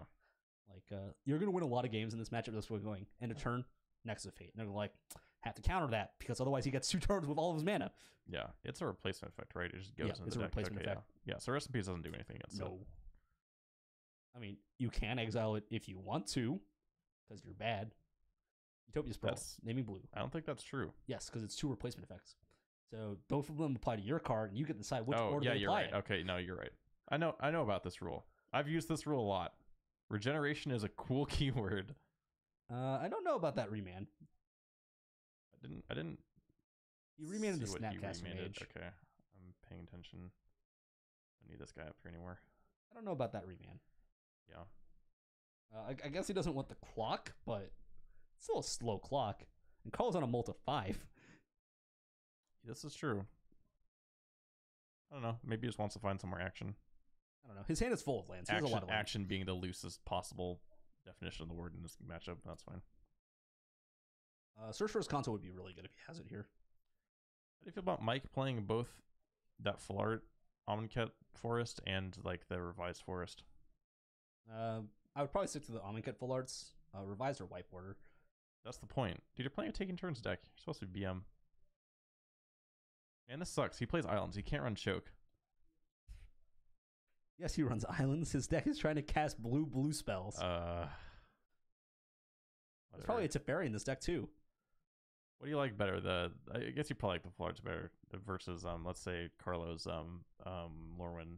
Yes, I do prefer Flower Floods. Islands. Yeah. I mean, if we're pimping, just go like Alpha or something. If we're pimping, let's go Arabian Nights Mountains. And Those only are actually about as expensive as Alpha Mountains. as what? Alpha Mountains. Yeah, okay. But it's better because you can only play them in a red deck. You can only play them if you're P Sully. It's true. Or you're trying to be P Sully and you have the bank to Be P Sully. drop on a bunch of okay, Arbor Elf going down half a mana or something. Yeah. He has a detention sphere. Unless Mike is out of basics. He has 4 and 5, Five, 6. Okay, he has a lot of basics. Tension Sphere could exile Utopia Sprawls, I guess, but Sprawl, singular. Yeah. 1, 2, 3, 4, 5, 6, 7. This is now Mike being able to cast Instant Speed Nexus Evades on Carlos' end step and making him really sad. And he actually draws one. And he has another force in his hand. Holy basics. That's a lot of basics in this deck. Land go. Tapped. Yep. Don't do it. Don't cast something, Carlo. Don't do it. Yep. Just take it easy. And a turn Nexus. I think you picked up Cryptic Command. Well, you're No, countering this. I lied. It's not. That's a This is Spell Queller. This is Queller. Queller That's Spell cannot Queller. counter this. No. That would be one of the ways you could get rid of Nexus if you could do that. Assume I mean, you have to counter this, right? Like, you definitely nothing good happens letting this resolve. no. It's very bad if this resolves. Man, this card being I think this card is single-handedly makes this matchup literally impossible for Carlo. It makes it extremely bad. Yeah. Counter draw. All right, I shuffle. I wouldn't have minded counter Bouncer Forest. Sure, but it only sets Mike back like That's to true. 7 Because mana, he's at, and he's still going to be able to cast everything he wants. Yeah, that's true. Carlo draws a Teferi. Oh, Carlo also needs to find a 5th land. Like, he actually... Yeah, he's been pretty choked on mana, and he definitely... I mean, in most matchups, the control deck doesn't want us to be like that. Is that a Narset? That is a Narset Transcendent in hand for Mike. We're just playing a bunch of weird, crappy Planeswalkers. This one is the one that gives them rebound. Yeah, and it lets you look at the top card, and you can reveal it if it's a non-land card to draw it. Okay, you get that. Or up on the non-land, screen. non-creature. Yeah. Look at God, top you card. gotta squint to see that. Yeah, non-land, non-creature. You may reveal it and put it in your hand. +1. It goes up to 7 loyalty. Yeah. By the way, the -9 unbeatable for control She deck. starts at 6. The -9 is unbeatable for control decks. Your opponents can't cast non-creature spells. Dictated Crucifix coming in on the end step for Mike, and unfortunately Narset getting Detention Sphered. Yeah, that had to go away. Yeah. It's gonna be a problem. They both brought in rest in peace. Oh no! Well, one of these players is wrong. I think Carlo knows to slide that out next game if there is one. Draw 2 does Carlo. Well, we found that land. Mana Leak, Snapcaster Mage, Spell Queller, and Teferi in hand for Carlo. Mana Leak is not great here. No, that's a lot of mana. But Mike has no action right now. I mean... And he's actually down to 2 cards in hand. Well, one of the cards in his hand is Jace the Mind Sculptor. Oh, cast it. Slam it. You just do it, right? Yeah, you slam it. Like, the only punish really is like another Cryptic, right? No, it's tapping 5. This is Teferi? Oh, yeah. Oh. Time Warp. Take an extra turn. Sure. I mean, if you can counter this, like, you spend them... Oh, the issue is, like, if he counters this, then Mike gets to just drop Jace. Yes. All right, resolves. I don't think you cast Jace then. He does. Mana Leak. Mana Leak the hell out of this one. Yeah, Mana Leak's actually good here. Should have waited. Actually gets to counter something. Yeah, he actually gets to counter something against the deck that has access to, like, 11 mana right now. 1, 2, 3, 4, 5, 6, 7, 8, 9, 10, 11. Yep. Yeah. Counter the Jace. Get that thing out of here. Snapcaster Mages in Carlos' hand. Real dead. Yes, they are now Ambush Viper. They are worse than Ambush Vipers. They don't have Death Touch. They don't have Death Touch. Not that it matters in this matchup. And if it was Legacy, also Pyroblast. Sure. Dealing click in the upkeep into Instant Speed Nexus of Fate. Carlo is dead. Why is that an instant? Why is this a 5-box promo? Wizards, what are you doing? Carlo, you are dead. All right, that resolves. Shuffle back into the deck. Now you get to look. Land and Is that Baby Jace? Yeah, it's Baby Jace. Drin's Prodigy. That's Yes. looking pretty bad, actually. I'm not interested in casting that. I mean, I'm still gonna cast it because or I mean, I'm not okay. I'm not interested in putting that on the bottom of the deck. you 'cause- might anyways, but like there are much worse cards that could be coming off the top. Cast it. Cast Yeah. Babby Jace. Whatever. That's fine. It loots. That's all it does. It's like another Howling Mine effect. So sure. Yeah. Draw 2. Needs to find and, a and, take so- an and, extra. and then at some point it'll be able to that does flashback not taking look like- turn spells. No, you can't because there's recipes in play. I mean, okay, in theory, I'm you know, I'm I not think not he- not in this game. I think but he missed. yeah. Yeah, he missed. How does Mike keep doing this? He has a billion lands in play. He can cast any spell. He's almost to the point where he can cast an Emrakul. In for 3. Mike down to 14. That's a clock. Yeah, actually 5 more turns if Carlo gets them. Path to Exile in hand. His path, Fairy in both hand. planeswalkers. Jason hand. Cryptic in hand as well, I believe. If he can, I'm on board of just playing the Jace here. I think because I think Carlo needs to find lands. yes, he does. But if I think I'd probably play the... maybe you play the Teferi instead. he has a search, okay, yeah, maybe I don't know. If he's pathing, then I think you probably play the Jace, right? I mean, he wants to hold up Cryptic, but like... Mike just fizzled. Yeah, if he fizzled, I kind of like playing the Jace and just fate sealing. I think you just have to take the opportunity. I think fate sealing here is your best option. I think this is how you potentially win the game. And Mike still had another basic. No, he's out of basics. Oh god. Oh, it said go. Oh, eat that. All right, Mike still on All 2 right. draws. The last card in his hand is definitely a Flooded Strand. So that's a Time Warp, right? No, it's not. Utopia Sprawl Arbor Elf. So Mike is bricked again. That's amazing. I don't know why he's spreading those out because it's once it's on a basic, there's not much Carlo can do about it. Even if he has Ghost Quarter in his deck. Field of Ruin hits anything, right? No, Field of Ruin only hits non-basic lands. Oh, really? Yeah. I thought it kind of hit anything. Land draw and Okay. Dispel. Actually, a big draw for Carlo. Yeah, that's big. I like alright. jamming Teferi in this turn then, and you might even tuck the Oh Dictate. yeah, I guess. Yeah, that's not something I was thinking about. I guess. I think Teferi tuck Dictate and then hold up the spell is his best line. Yeah, do that, and then next turn you can jam the Jace and start fate sealing, and it will matter more. Yeah, and you'll actually be able to Fate Seal away the. Oh, he's actually just getting in for 9. Oh baby, I guess he was like, all right, you got to find something now. Well, like Time Warp still plays here though, right? Like Time Warp is an extra turn Yes. because he only has the spell as interaction. Nexus of Fate is off, but 2 Nexus of Fate still plays, and I think Mike missed. He drew it to Fairy. That's a miss. You can get the Nexus back, and then die.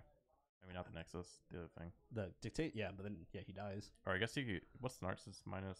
It's when you cast an instant. Okay, yeah. Well, actually, if he actually does have Time Warp, he can get back the Narset, rebound his Time Warp. And no, his hand is double lands. It's 2 one sub piece. Yeah, so Mike is dead. Yeah. Okay, well, Well, that's not true. I think you do have to bounce the Detention Sphere plus and try to hit a Time Warp.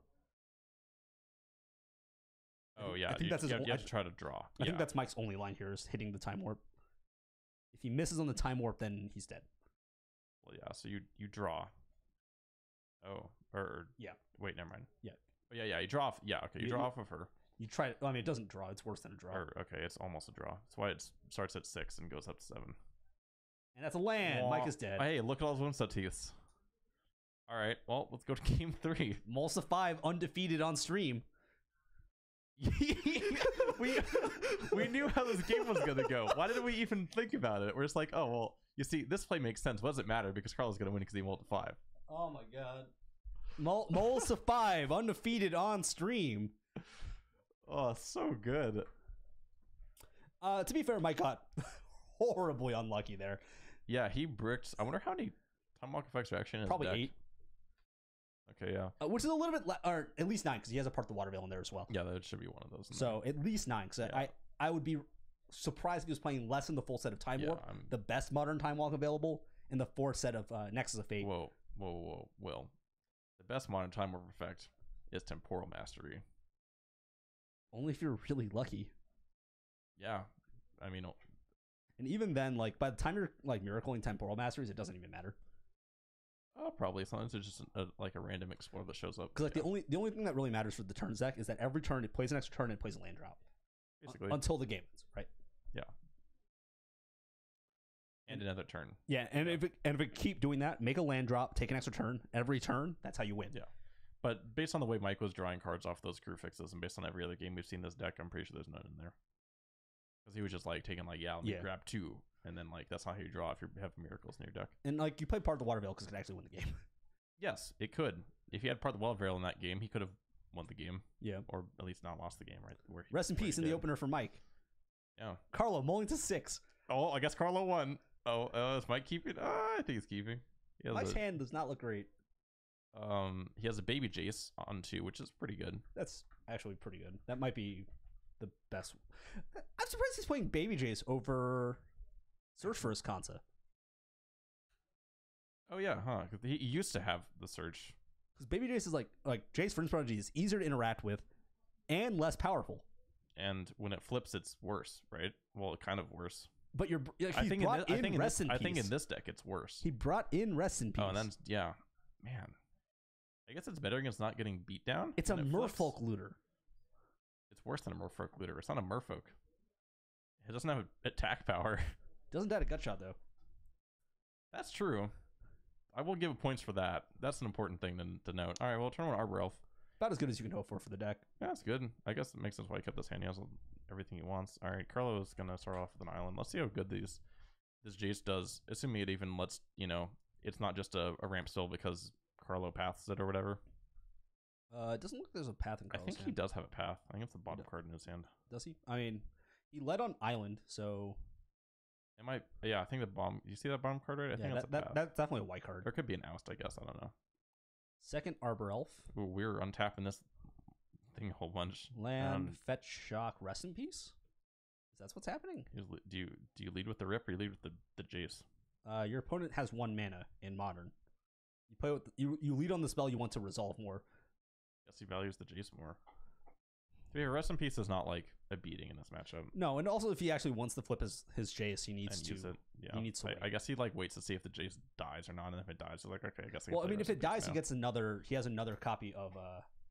He has a Jace the Mind Sculptor in hand, and actually Carlo taps out, so Mind Sculptor is going to come down this turn for Mike. Turn 3 Mind Sculptor, what a good format. And actually Dispel back up too for Mike if he gets into the land.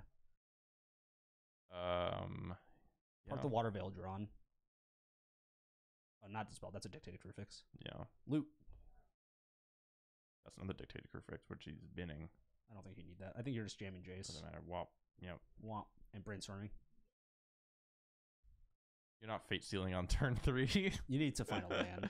No land. No land, but some effects that make you take more turns. Well, the issue is he's locked. Right now he's Brainstorm locked. So yeah, that's bad. Like he's still able to get out of it because of Brainstorm plus Jace. And by the way, the best way to get out of this lock is definitely activating the looter first, because that lets you see 1 extra card. Yes. And I'm not Field of Ruining my opponent. No. Your opponent missed a land drop. You're letting him keep that card on top of his deck. Jason Mind Sculptor drawn for Carlo looks significantly worse. Also, Field of Ruining means that Vryn's flips. Carlo also has no white mana. Yeah. Which means he can't actually kill the Jace. So he can Field of Ruin right now, which gives Mike the shuffle that he wants, but he also gets to kill the Vryn's Prodigy. But there's still the problem of the Jace, the Mind Sculptor, in play for Carlo. Yeah, and once the Mind Sculptor is on the table, it's actually pretty hard for Carlo to get it off the table. Yeah, he has Detention Sphere, and that's basically it. And Teferi. Teferi flash a V-click and then punch it. He has some ways of dealing with it, but it's pretty hard, and it's much harder for this deck to deal with it than the Jeskai deck. And so he just passes the turn. I think it's fine. You definitely loot first because you want to get rid of the card you know about. Yeah. There's the Rip. This card's another Dictate, which is okay. This is a little sketchy because let's say Carlo does deal with this. I'm surprised he discarded the Dictate over the Utopia Sprawl in his hand that doesn't play with the Field of Ruins in play. Yeah, I'm surprised he discarded both of them because I think one of Mike's biggest problems with this deck has just been like you take an extra turn and then you run out of draws and then you fizzle out and you lose. And I agree that he's not casting them this. Okay, please Field of Ruin in response. This is your. No, Carlo. Now he gets to tap from Carlo. That's instant speed. Mike could have had 1 mana. Carlo, you're better than this. Apparently not. Yeah, I guess not now. Mike has 8 billion mana. That's 6. That was 6 mana. So you can cast Time Warp. Would you like to cast 6 Stone Rains for 3 mana? Because I would. Part the Water Veil, no Awaken, so he's not using this as a win condition. It's fine. Please remember to use your Jace. That's right, that exiles itself. Activate Jace. Where are we? Okay.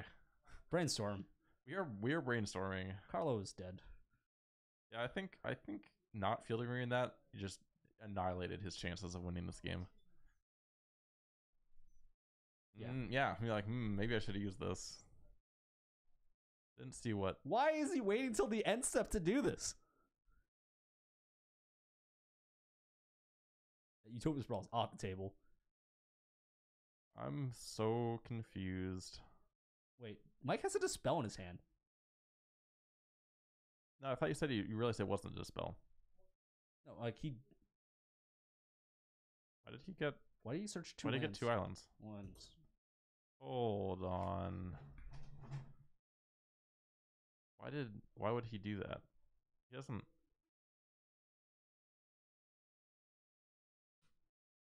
We'll be right back. I'm a little. This has been a weird feature match area today. There's been a lot of weird stuff going on. Oh, path. Yeah, we're good. Okay. Yes. We run a tight ship over here. Path Exile. Yes. We're done. Yep. We're done. Yep. But also, he had Dispel. He could have protected his Jace. He did have a spell. And he also didn't play a land. Are you sure he has a spell? Yeah, that's a Dispel. Right Oh there. yeah, on the left. Yeah, you're right. He also didn't play his land. Oh, he played land right now. No, like on the previous turn. He had it. Yeah, he had an island in his hand. Where do you think that land came from? Oh yeah.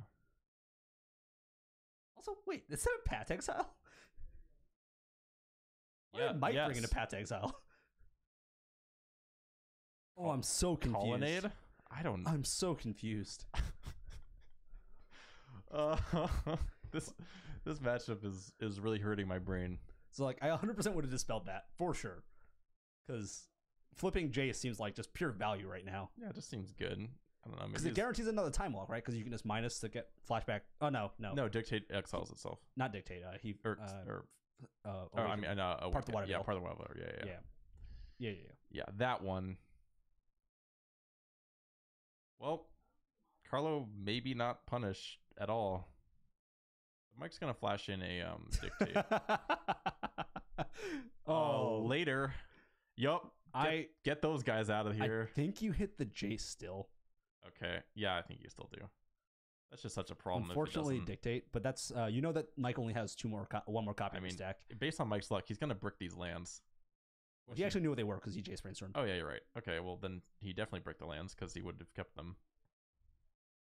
Time Warp is castable. Oh yeah, okay, so yeah, he can cast it because he has the attack for 1. Oh yeah, get in there, get him dead. Huge fan of this attack. Draws a land. Now he draws 2 lands. Okay, now he's good to go. And another Time Warp. He's good. Okay, this might be where he starts attack for 2 off. I would. This is the win. This is the win condition. It's just you just keep attacking with Arbor Else until the game ends. To be fair, this would have been a much worse for Carlo if the Jace was still in play, and he just went for the Arbor Else. Yes, because Mike gets to look at a lot more because cards. the Jace Brainstorm would have actually gotten him the land. Well, the Jace Brainstorm also lets him look at 5 cards a turn, right? Because or 3 extra cards a turn. Because the top of his deck is always getting cleared by Dictated Crucifix plus his draw step, so he gets to look at 3 extra every turn. Yeah.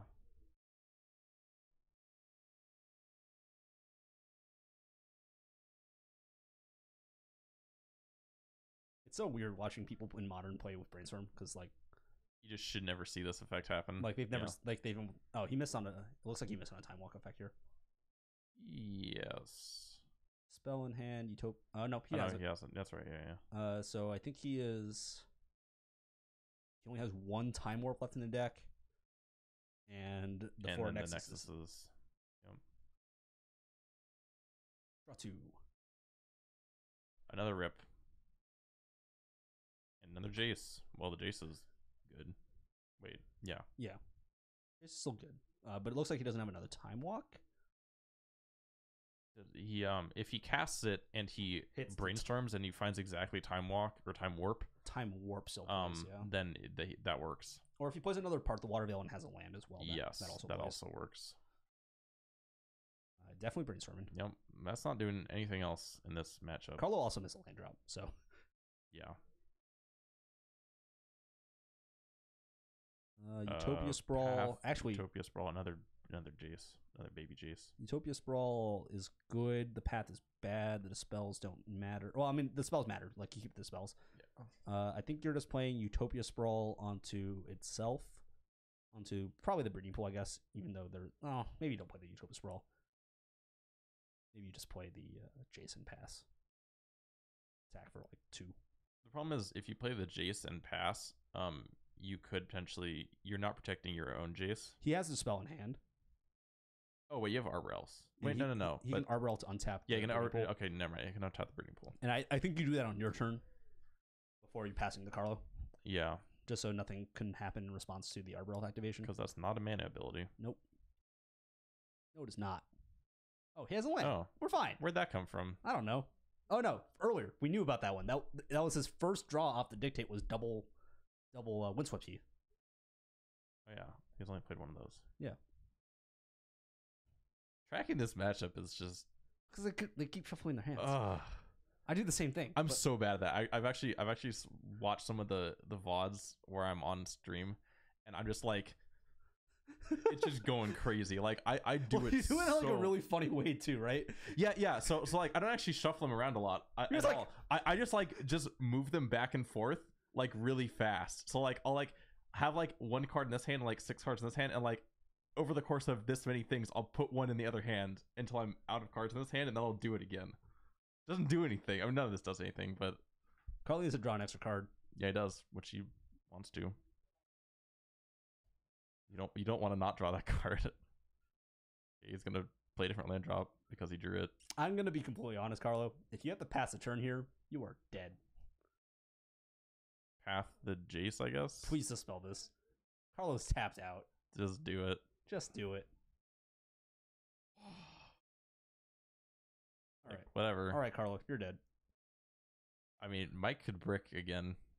Like he has. Well, no, because he can flip Jason, guarantees at least one time warp that way. I mean, he could continue to brick. Land, Like, cryptic. Oh, he has a cryptic. That's pretty good. Brainstorm. That's a. Narset? So you found a Narset and the Rest in Peace, and So I'm putting back and I think a negate. I'm putting back whatever cards that don't matter. I am playing the Narset. I'm flipping my Jays. I'm flashing back Time Warp. And put a non-land card, non-land, non-creature on top of your deck so your Narset can draw it. Yes. So now Narset can be not terrible because you can actually guarantee a draw step every single time. She just only needs a significantly better planeswalker to set her up. Yeah. And then Jace loots and gets to discard the last one. Is that a fetch land? Okay. I probably would have kept the fetch land in my hand. I don't know. So this is. Well, this is hard.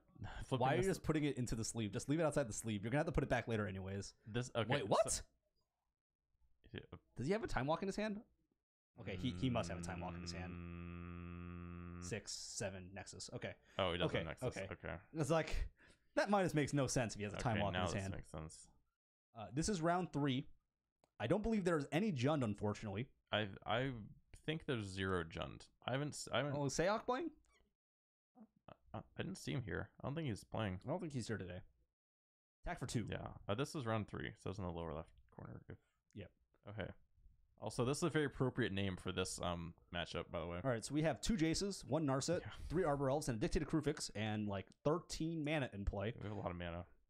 I like brainstorming with Jace, and then I like plussing with Narset, and then I like minusing with the other Jace to flash it back, the Time Warp, and then I like ulting Narset and laughing at the control player I'm on board with that. in that sequence. Yes. This deck is secretly just like a Super Friends deck masquerading as a Taking Turns deck, right? I mean, there is Bant Super Friends. And this is it. This is actually very close to that.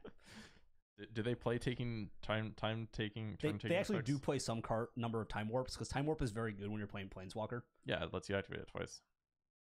Good, I guess. I guess. I guess But like, you could also just play like Oath of Teferi.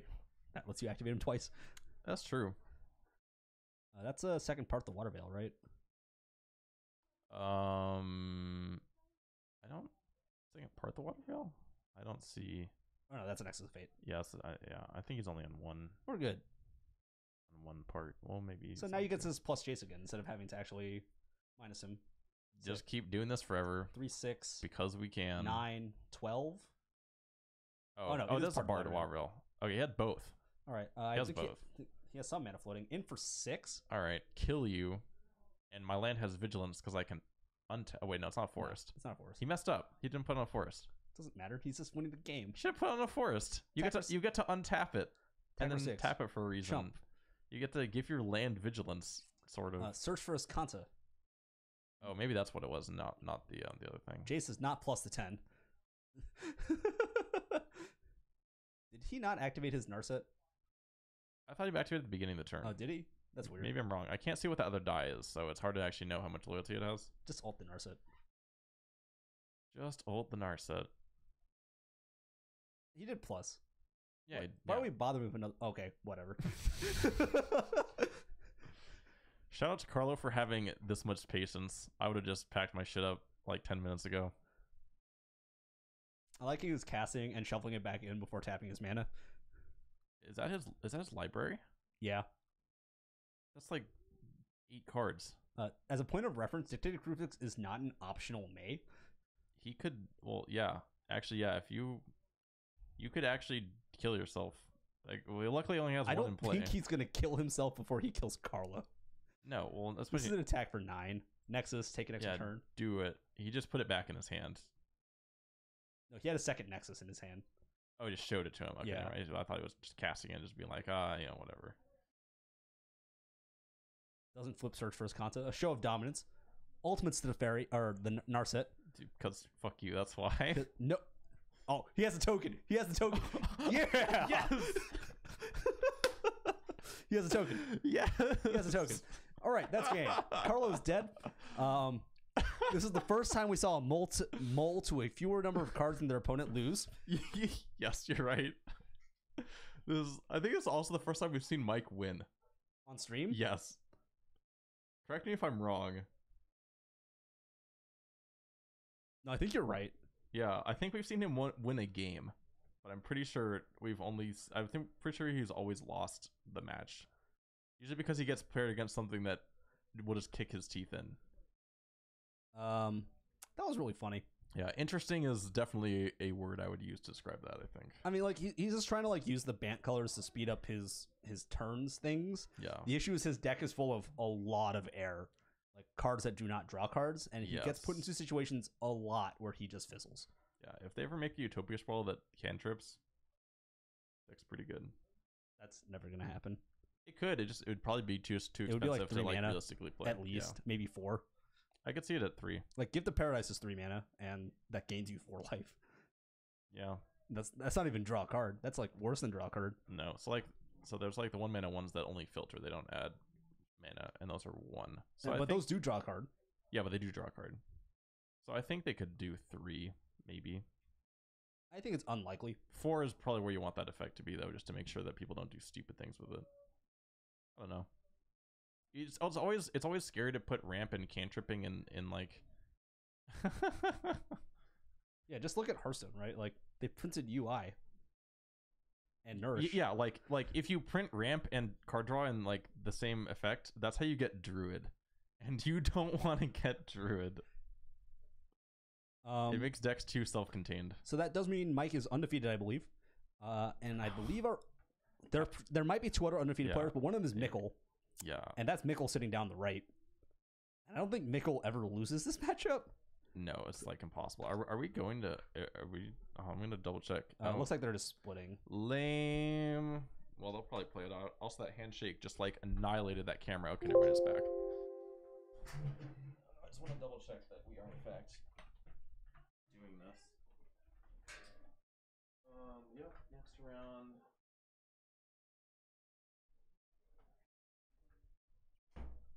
All right, so it's going to be Blue Green Infect versus Bant Turns. I believe they're just playing for the stream. Yeah, Infect, sure they are. the very, very fast kill you deck, combo style. And Mike, the very, very slow kill you deck, Yeah, also combo style. Mike with no main deck removal, basically. And 7 mana cards. Yes. I mean, he has 1/1 blockers. Unlikely to get there. He does, okay, so he does have some counter magic, but it's going to be really hard for him, I think. And I think if Mikkel has turn 1 Glistener Elf, Mike can just scoop it up. I would agree, probably, unless he goes turn 1 Arbor Elf. It's Arbor Elf, Arbor right? Elf. Yeah. I always Arbor mix Elf. up that one and the, what's the elf that is Llanowar Elves, but it's not called Llanowar Elves? You're going to have to be more specific. Fyndhorn Elves or Elvish Mystic? Elvish Mystic. Fëanor Elves is only Legacy, right? Yes, that is not a modern legal elf. Okay, yeah. What's that card look? What's that art look like? It's called Fyndhorn. Yeah, Fyndhorn. FY. Oh, FY. Oh, Fyndhorn Elves. Yeah, Fyndhorn Elves. Ice Age? Oh, this art is so good. Look at these guys. There's like, oh my god. Play this ability as an interrupt. Summon elves. It's great. Alright, let's see what we're getting into. Okay, Mikkel fetching.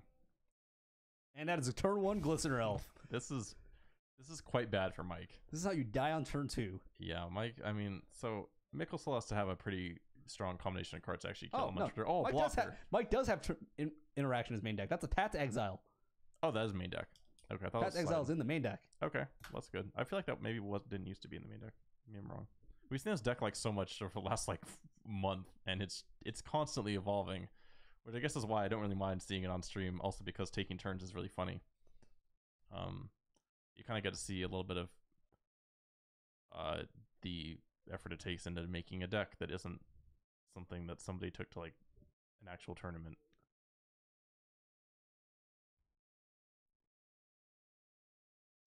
Might have old dead? Kroja.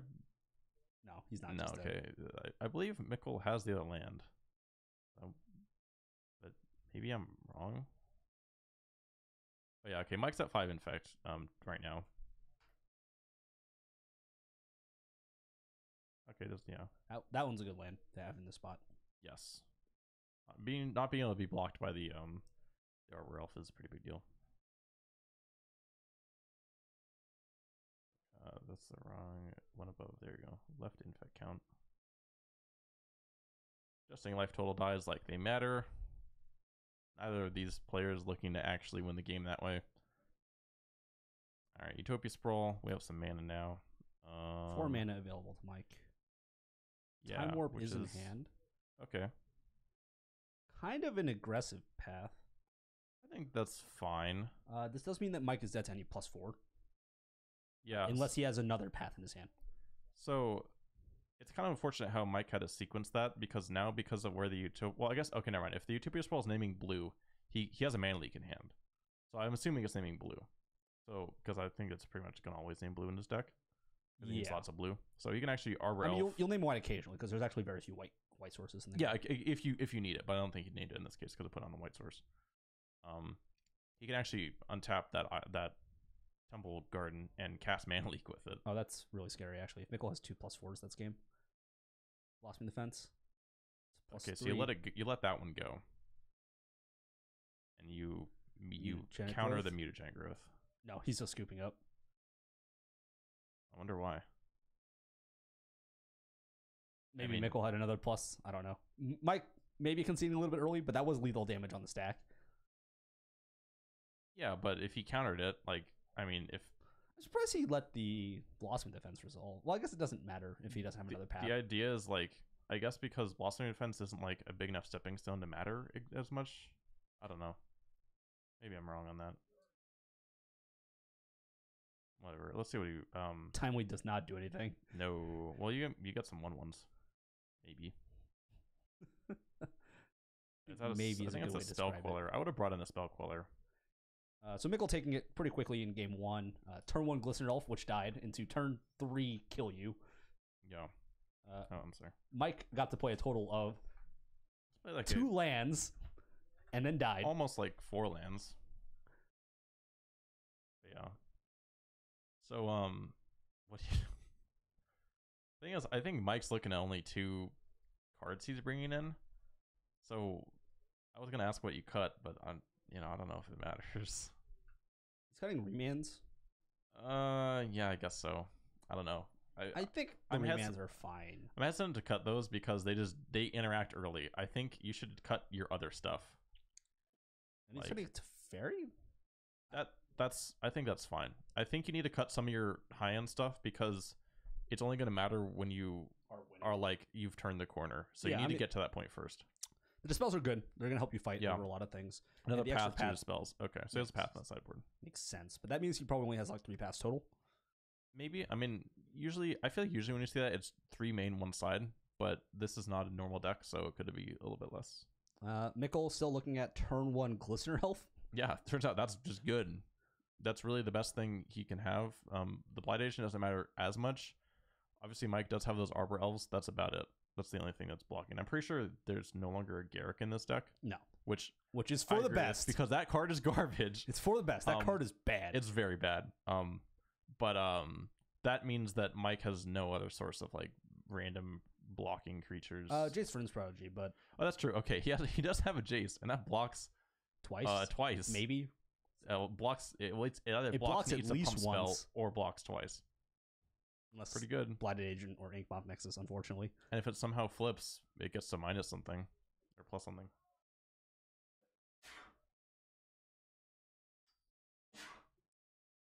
Excuse me. See, I'm a bigger fan of that, like the Invisible Stalker sideboard tech, doing it the other way around. Like when you're playing Bogles and you side in the Blighted Agents. I'm a bigger fan of that. I really like that because in the matches where you need to go really fast, You're that's how expecting you, the that's cut how you go removal. really fast, right? You're expecting to cut the removal. If Yeah. you're doing that, I don't actually play the core fire or Spirit Dancers then. You just play the Solana Ledgewalkers because you don't want them to have any reason to leave in any removal at all. Yeah, it's true. I can dig that. But then you have to play blue. Which is okay, never mind. Okay, all right. Okay. So instead, okay. you could just So- play Glistener Elf. So no, Will. So you're playing Arcanum Wings. No, Yes. no, Yes. no, Yes. no, You're playing Arcanum Wings. no, And you're Eldrazi Conscriptioning your Blighted Agent. no, Yes. no.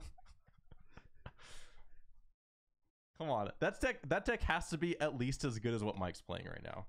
Mikkel on a Malta 6. So that means he's gonna win. Statistically speaking, it's not a guarantee anymore, but it's most likely. Turn 1, use Hopeless Ball for Mike. Up to Alright. 3 mana on turn 3. That's also okay. Turn 1, Glistener Elf. Let's see it. Yeah, I'd say this is not as good as opening for Mike as an Arbor Elf, but it's close. This is like the second best opening he has in terms of mana ramp.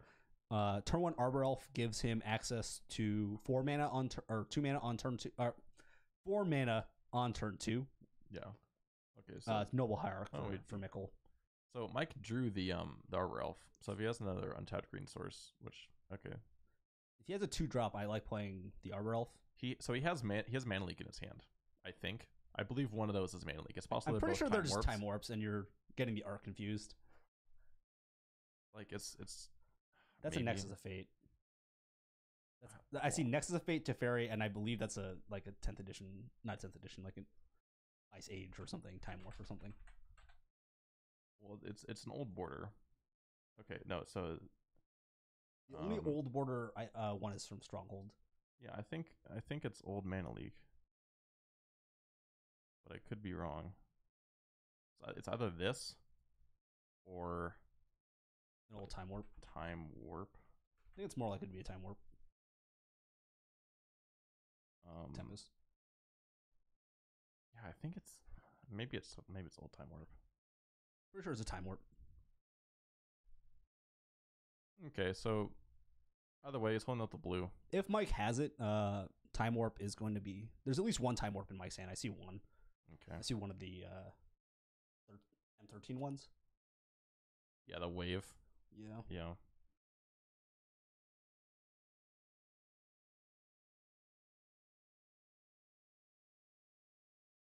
Inkmoth Nexus.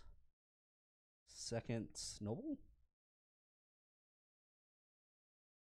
No, we're just dismembering. And I do think that's the right play there. All right. So definitely not a mana leak, because you 100% mana leak that. Into Blight Agent. Lots of threats for Mikkel. That's good. But there's Okay, a question of that's- how many... Exhaustion Oh, is that's actually that's pretty brutal. exhaustion. Oh, okay. No, those don't untap. Skip your untap steps, sir. Yes. That's all right. Mikkel just has 4 mutagen growth. Maybe. I mean... It would be this is for 2. at least. Just 2.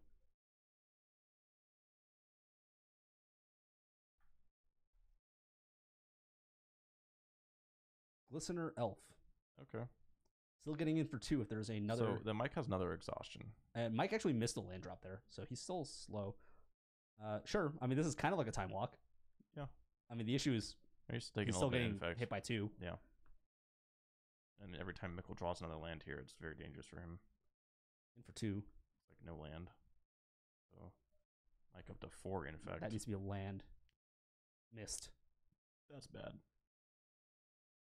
Mike probably dead this turn. Mikkel needs a +3. So Mikkel has like 3 cards in hand and none of them are lands. So they're either creatures. I am surprised by only attacking with 1 threat. Yeah. Mutagenic Growth. Sure. That's for 4. That's for 4.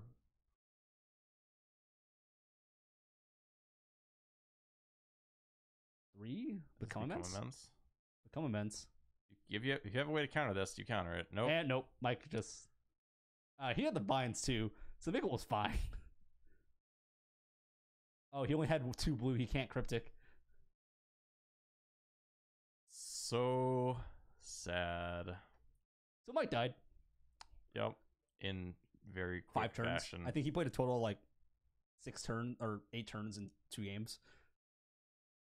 This is essentially about exactly what we thought this matchup was going to go like. I just don't think when you're playing as Infect, generally speaking, they gave up a lot of what's the word I'm looking for? Resiliency Yes. in exchange to just kill you. Yeah. Because they have many, many points of interaction. The creature, the hand, the stack, literally all of it. Yep. Is points of interaction for Infect. But the upside is you have more lines to kill your opponent quicker. Which means that when you're generally trying to avoid interacting, this is the deck that kills you. Right? Yes. Like when you're both playing past each other, it's very hard to outspeed Infect. Yeah, it's very hard.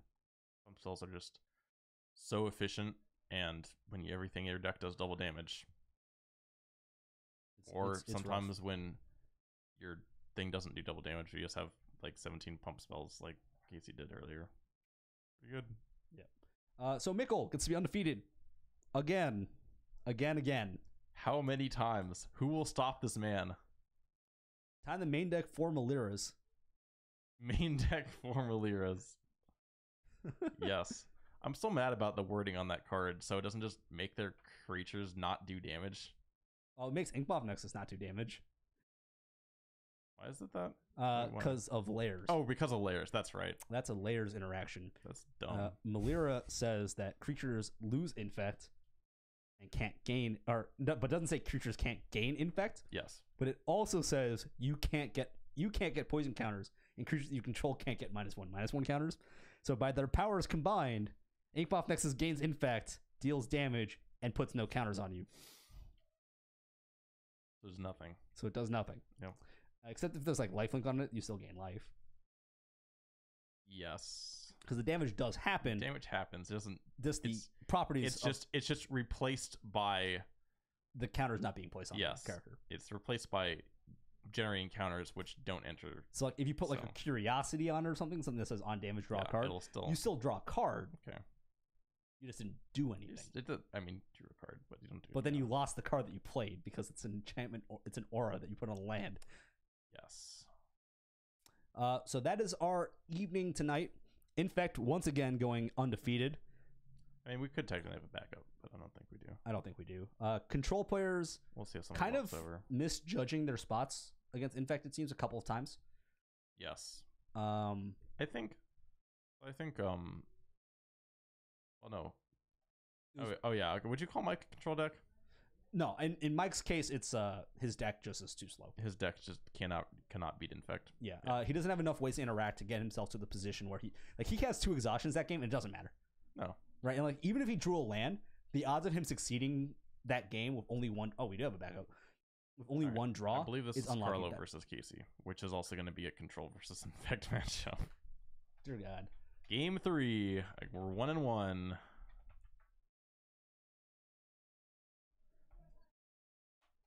Yes. Thank you, Carlo. For the stream. Being very helpful. I appreciate this. Even though this is outside of the game 3, that's all information we knew. I very much appreciate it. So Infect versus Blue-White control now. We're going to see if Carlo misjudges his spot and tries to fight in combat. This means that Carlo did win a game. And I think his matchup against Infect is significantly better. So I think the 2 big things that Carlo has going for him are Terminus being basically uninteractable for Infect. Infect cannot stop their Blighted Agents and Glistener from going to the bottom, and Settle the Wreckage. Yeah, those are big game. Oust is also pretty good just because you can't. Oust is good against the creatures because it doesn't give you the opportunity to mess it up.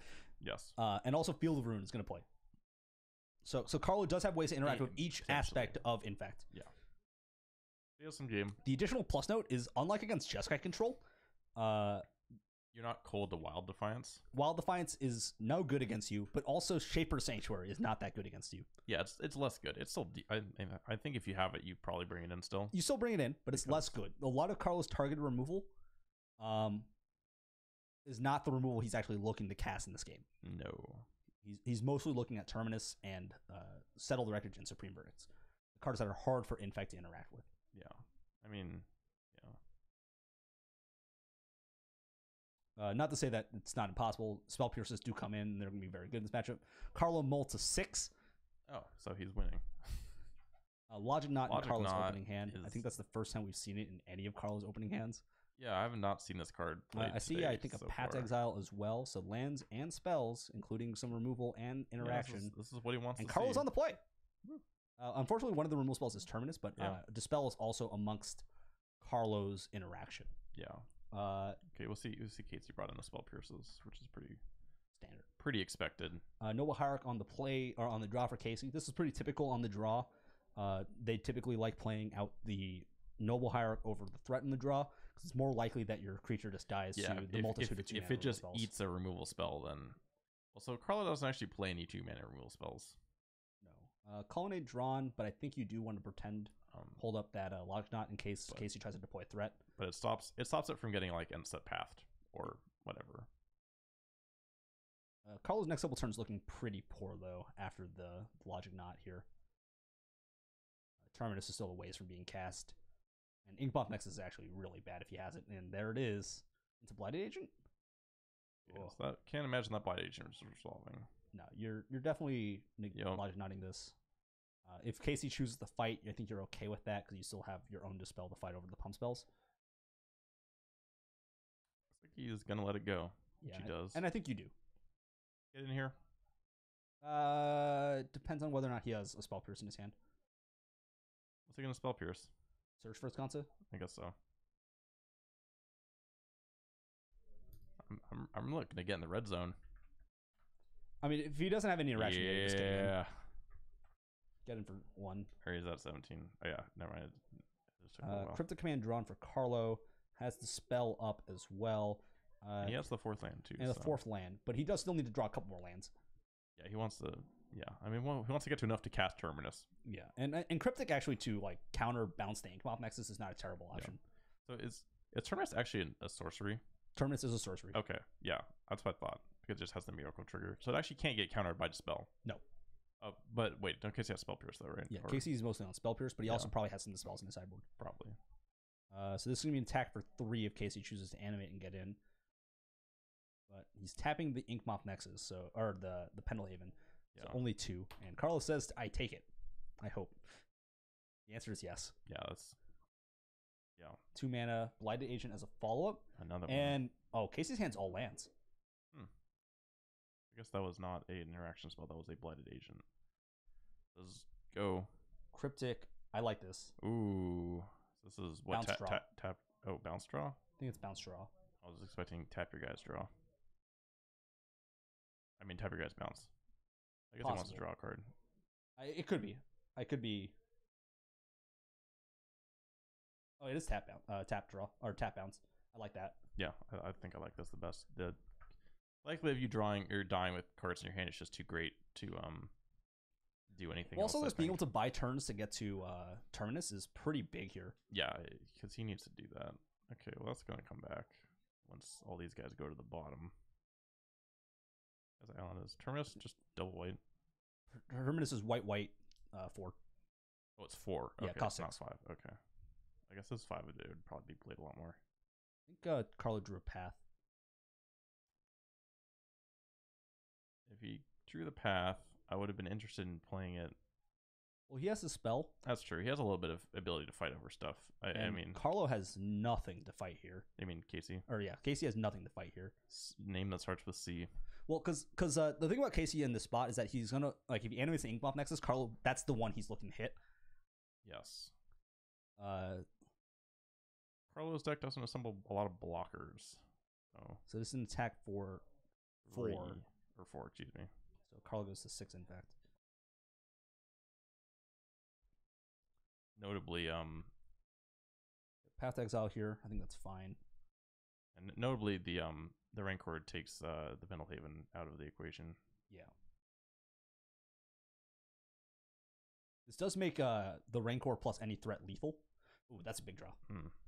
The Field of Rune's a big draw here. Yeah. Oh, yeah. So, because it means that he now has an answer to the Inkmoth Nexus. The best window for Carlo to hit this now is now. Yeah, I think just do it. Because you still have the spell to fight over a potential protection spell here. Yeah. And Casey's got no more basics. Casey's just taking a shuffle. Only one basic forest. Unless he has it in his hand. I think he actually does have a forest in his hand. Might as well fetch while you're in here. Yeah. This is really good for Carlo, because now he knows that Casey probably doesn't have very much interaction in his hand. When Casey goes to deploy an infect threat on this turn, Carlo's gonna be able to terminus it away along with the Inkmoth, or with the Noble. Yeah. So the worst case scenario for Carlo here is a top deck copy of Inkmoth Nexus. Yeah, that's the card he's trying to avoid still. Because Inkmoth Nexus is lethal with the Pendelhaven. But it's 2 turns. Yeah, over the course of multiple turns. It's a 1-turn lethal in the sense that once it attacks, it's lethal. Rancor plus the Pendelhaven. Oh, yeah, because Rancor. Yeah, okay. Dispel drawn for Casey. Unfortunate. I believe that's a Oh, that's the spell you said? Yeah. That's another blighted agent. Well, that's probably going to go to the bottom of the deck. It's definitely going to the bottom of the deck. And I don't think Casey has any more threats. Yeah, he's out of threats. No. I see a Groundswell. It looks like a Might and a Dispel. And he does have the Rancor in hand. We know about the Rancor. And the last card seems to be a land. I'll put the Rancor on it because it's free. Probably. But he does run the risk of walking to a Path Exile and losing the Rancor forever. But I guess he has the spell to protect from that. Rancor on the Noble Hierarch. Interesting. In for 3. Okay, so he's like, well, if the Blight Agent lives, I'm probably going to win this game, and if the Blight Agent doesn't live, that's how I hedge around it. Yeah, the issue is that neither of your creatures are living. Yeah, they're going on the bottom. Terminus.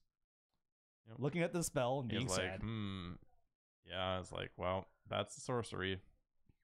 I'm sad. So, Casey is going to be very unhappy. And actually, Carl has 2 copies of Celestial Colonnade in play, so he's going to be able to check the Blighted or the Inkmoth Nexuses. Yeah, you can stack those in any order. It doesn't matter. You'll probably shuffle before you get to it. Draw is a pump spell. That's a brick. Not good. I mean, it's good once you get something because it is a vines, so you can protect something. Search for Escanta, drawn for Carlo. That's good. And pass. Because that's, I think, going to immediately flip. That's a brick for Casey. Oof. Well, get a land out of your deck. Trigger. Doesn't flip. Oh, he wants it. Cryptic? I wonder if he's interested in the Oh, card V-Click. filtering. I like that. Take the Noble. Yeah, if you see, just any creature, get it out of there. Jesus. Oh, that's all pencils. You might even That is just so much gas. might even just leave the Noble and block it. Well, I guess the Rancor means that you can't, so I think you actually have to take the Noble here. Yeah. Well, yeah. I think you do actually have to take the Noble. You could take the Rancor. I guess as an option. It gets rid of it. It's Yeah. It's one of the only ways to get rid of that thing without graveyard hate. So the other way just being killing every creature that it gets put on. I mean, it's a weird spot for Carlo, right? Because he also needs to win the game still. I think he's letting him keep him. Sure. Yeah. I also don't hate this either. No, I don't think it makes a significant difference, but and Casey's just playing up. Helps us out a bit too. All right. Oh, that's brutal. Attack. Turn that card sideways. Get in there. What? Yeah. Okay, there we go. What? Get this game over with. That's brutal. That's a very good 2 cards that Carlo just pulled back to back. Fortress Kanta playing a very nice op facsimile, where you look at the card and say, yes, I want to draw this. Attack for 1. You take it. Yeah, you don't care. You don't block. You don't care. You just say, yeah. You only care if he tries to do something. Then you pop it. And then you pop it. Unfortunately for Casey, Infect doesn't play any give my creatures indestructible until end of turn. No, I wonder what the cheapest Heroic Intervention, 3 mana or 2 mana. That's white though, right? It's green. 1 green. Oh. Is it? Yeah, it's weird. Okay. Ooh, mill the land. Yep. Final. Ooh. All right. So now he's also proof against another Inkmoth. Inkmoth Axis, which is a pretty big deal. I think he could have animated. He's not entirely proof from it because he can play it, and then if he tries to, or Casey can play it, and then if Carlo tries to blow it up, he can vines it. This line screams that my opponent has a copy of Glistener Elf in his hand. So what do you do? I think I still pop it in response because he gets rid of the Rancor for good. Okay. And he lets it happen. Okay. Sure. I mean, if it's not lethal, you still don't care, right? Like, you just take the 4. Yeah, that's true. You only get in there if he starts pumping things. Mill, opt, and flip. Draw for turn. In for 3, down to 7. I mean, Carlo's threatening lethal now. He has lethal damage on board. Yeah, and he can just, if he can fight over stuff, he can search for his Kanta. He can blow up this guy. I think he'll blow this up now. I don't think you care. Or I mean, it doesn't really matter either way. But okay, so now you go searching. Just find whatever your heart desires. You're not activating field. You're definitely saving that for something more impactful. Jace the Mind Sculptor Terminus, Spell Queller. So you have 2 options. I don't like taking the Terminus. No, because you're currently winning. I take the Jace. I think I'm just animating and getting in. That kills him, right? Yeah, that's just the game. Yeah, and he's again pointing at the spell, like, does nothing. Yeah. If only this was Spell Pierce, this game would be very different. Yeah, you just animate and get in, right? Like that's lethal. Unless we're missing something. I don't know what Casey could possibly present that would Dismember doesn't. Yeah, just because if he dismembers, he dies. The answer is he drew a land and a pump spell. Wow. Dead. It's almost like that's what his entire deck is. And reveals the hand, Blossoming the Fence, Might, or yeah, Blossoming the Fence, Might of Old Krosa, and not Might. Yeah, no, it was Might. It was had the giant rat on it. Yeah, Might of Old Krosa, and a fetch land, red green fetch land, the Wooded Foothills. Carlo got a pretty convenient, lucky that he actually drew the Field of Ruin, meaning that he had a very clean way to deal with the entirety of Casey's board. Yeah, that game was going to be very hard as it was. Because if the Inkmoth Nexus got to live, Carlo actually didn't have a way to interact with that anymore. And Casey also navigated the game in a pretty good spot, like putting the Rancor into the Blighted Agent and hitting Carlo with that instead of his Inkmoth Nexus. Because if he animates the Inkmoth Nexus and that gets pathed, then Carlo's sweepers are really good. Yeah. So a couple things went really well for Carlo there. A couple things went kind of poorly for Casey. But to be fair, he was out a lot of threats at that point. Yes. 4 of his threats were gone. He got 3 Blighted Agents killed or put on the bottom of his deck. Yeah, and then he also lost 2 Ink Moth Nexus, or 1 Ink Moth Nexus. So there are only like 8 real threats left in Casey's deck. Yeah. So it wasn't like it was going to be realistically that Casey was going to be able to pull back once the Search for his console was found. It's possible he had some invisible stalkers. Sure. I think Carlo's best options in this matchup are the sweepers, regardless. Yes, I agree. And of course, Casey still staring at the Dispel in his hand and realizes, man, if this was Spell Pierce, I would have won this game. If this was Trick Bind. No, Trickbind didn't play because he actually just paid 6 mana for his Terminus. Oh yeah, you're right. And like he also had 6 mana, so yeah, like even if I you know. Terminus, like Trickbinded the Terminus trigger, he just draws a Terminus and casts it. You're right. Trickbind sucks, dude. It does suck. Doesn't draw your card. No, Trickbind has split second. Squelch Oh, draws that's a card. that's why Squelch draws your card. They just don't. Okay, so if they Stifle sucks. so about to say if they printed Stifle, would it matter in Modern? So my thoughts I think are, it's decent. I think Stifle is a bad Magic card, but I also think Wizards doesn't want a 1-mana Stone Rain running around. Yes. What? Yeah. How could 1 mana Stone Rain possibly be bad? Turns out very easily. The card is surprisingly bad in Legacy. Well, okay. In Legacy, you have 0 mana Stone Rain. You have Stone Rain that just is on a land. Yeah, but technically you're trading 1 for 1, right? It's your land for their land. In this case, you're trading like 1 mana for their land, so you're still ahead on mana.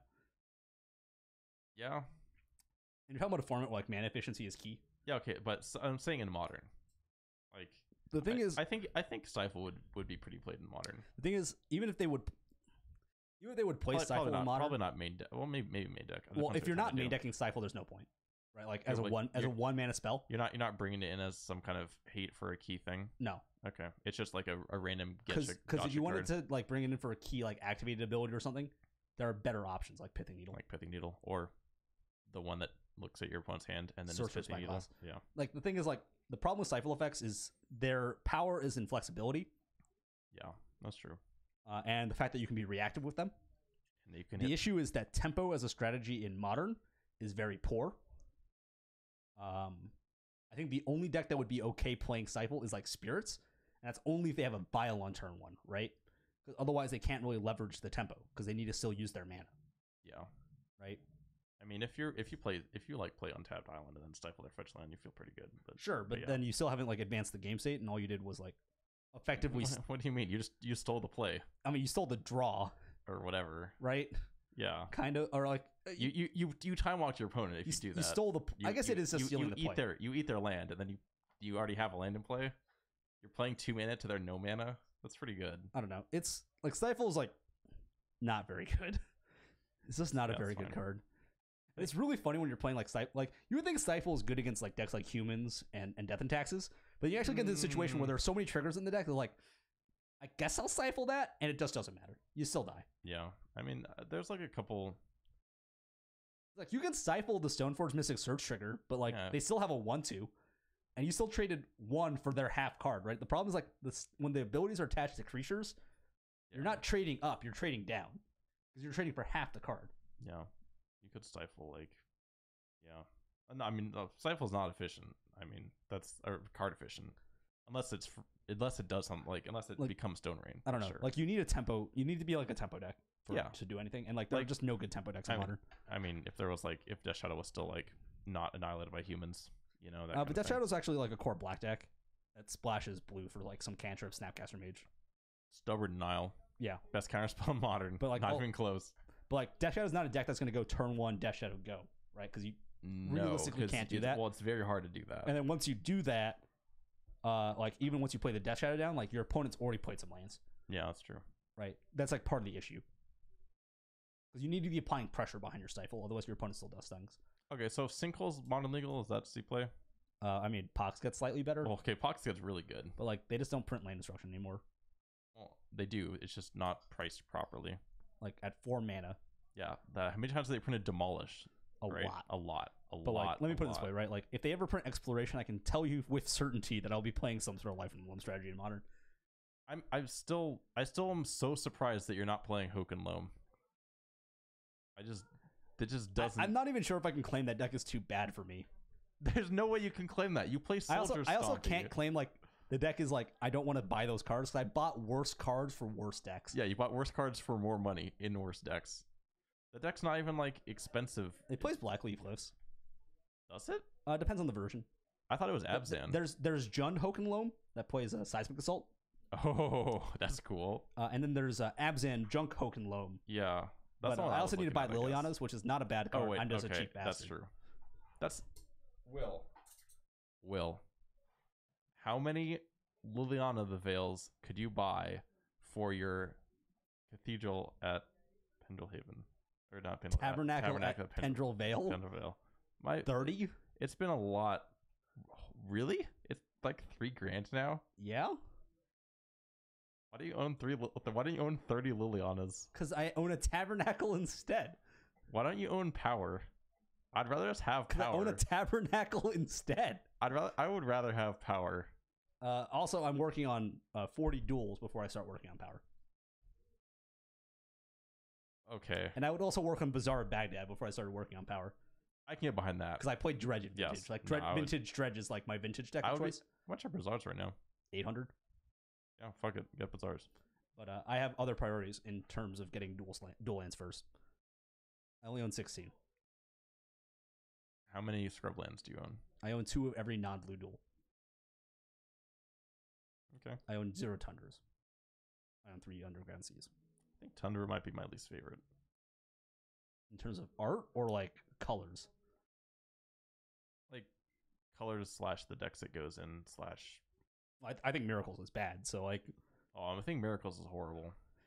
Anyways, I still don't understand how that deck wins. Anyways. How does it win in Modern? I don't know. How do you cast 6-man Terminus and it's good?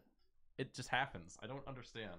Anyways, that's going to be it for Wednesday Night Modern at Collector Legion. Yep. That's all we got for you guys. That's all we got. Pretty much. This Saturday is Legacy Staples. I believe first place is I think it's Scrubland. Unfortunately, I think, or it might be Badlands. How many? Oh yeah, well, I just asked how many scrublands you own. Might be Badlands or Scrublands. Unfortunately, we're out of blue duels to give out, and the second place is another non-blue duel. But still, not unreasonable. Unfortunately, blue duels have gotten really expensive, and Underground Seas cannot be used for prizes anymore. They're just too expensive to be used for prizes. You need like a 100-person event to like make. What if Seas are like $800? Holy shit! What if it was like the top 8 splits an Underground Sea? I just figure out how that works. I mean, whatever. But the top 8 gets the Underground Sea and sells it for market value. Whatever. But that's going to be this Saturday. Tonight, however, was Night of Mickle once again. Tonight was hilarious. Honestly, there was so much just nonsense happening. I mean, watching Merfolk versus humans was that was a personal highlight for me because that was pretty abysmal. It was not the tightest play I've ever seen in my life. No, which is why it was entertaining to watch. A clear show of some matchup infamiliarity as well. Yeah. We talked to James afterward, and he said he's literally never played against Merfolk. Yeah, didn't know that the only card you're supposed to name with Meddling Mage is Striding Seas. Actually, has he really never played against Merfolk? Have I never played Merfolk against him? I don't think you've played Merfolk here since you started playing again. No, but he because he used to play at the Bug. And but he wasn't playing humans then. No, he's playing allies. I guess. So like he still like isn't familiar with like Meddling Mage, I guess. I guess so. I might have only played against him with Slivers. I don't know. And like since you started playing at Legion again, like it was just Dredge and Slivers. Yeah, because Merfolk is somehow worse than both of those decks. Merfolk is so bad. So okay, are you behind me by saying that Slivers is actually better than Merfolk? Are you on board with that? Slivers is better against Merfolk. Slivers is worse against a deck that doesn't want to play creatures and just wants to combo you out. For the most part, I mean, so Slivers has definitely bad matchups, mostly Storm and other stuff. Like Storm is significantly worse. KCI is significantly worse. KCI isn't that much worse, I don't think. I think they're both bad, but I don't think it's that much worse just because you do have access to like really Ad Nauseam is efficient... pretty funny. I don't know how you beat that deck reliably. Okay, it's very easy. So you play this card called Diffusion Sliver, and you sandbag like 4 lands, and then you wait, and that's it. That's how you win that matchup. It's worse than Merfolk because you just have to assemble Kira and 1 land, but you run a lot less Kiras than you do Diffusion Slivers. Oh, sure. I guess that works. Yeah, and then they try to Lightning Storm you, and then you pitch land to it, targeting a sliver. And then if they don't have enough mana to pay for it, and they don't have enough mana to generate lab mana, if they don't have it in their deck, game's over and they lose. Doesn't they just like spoil the vault and kill you, right? Spoils the vault for like Abandon Hope, which is unfortunately not modern legal, so you can't name it. What's a good card to name for Abandon or for Spoils the Vault in Modern that's not In your deck. it's not in your deck. Like I guess Glorious End maybe. That seems pretty good. But yep. So that's gonna be it for Modern today. Yeah. Infect doing pretty well. Guys, bring gut shots. I don't know what to tell you. Like Mikkel just rolls through these W and M's. Just cannot be stopped. And F and M's, to be honest. Yeah, I'm not here for those, so I don't know, but Yeah. I would believe it. I'm not here either. I'm playing Legacy. Yeah, I'm not here. I'm playing. Honestly, I'm playing like draft decks or doing other unrelated things. Yep. Already went over Legacy, so that's basically all we got. So until next time, we are done for tonight. Yep. See you guys later. Thanks for tuning in.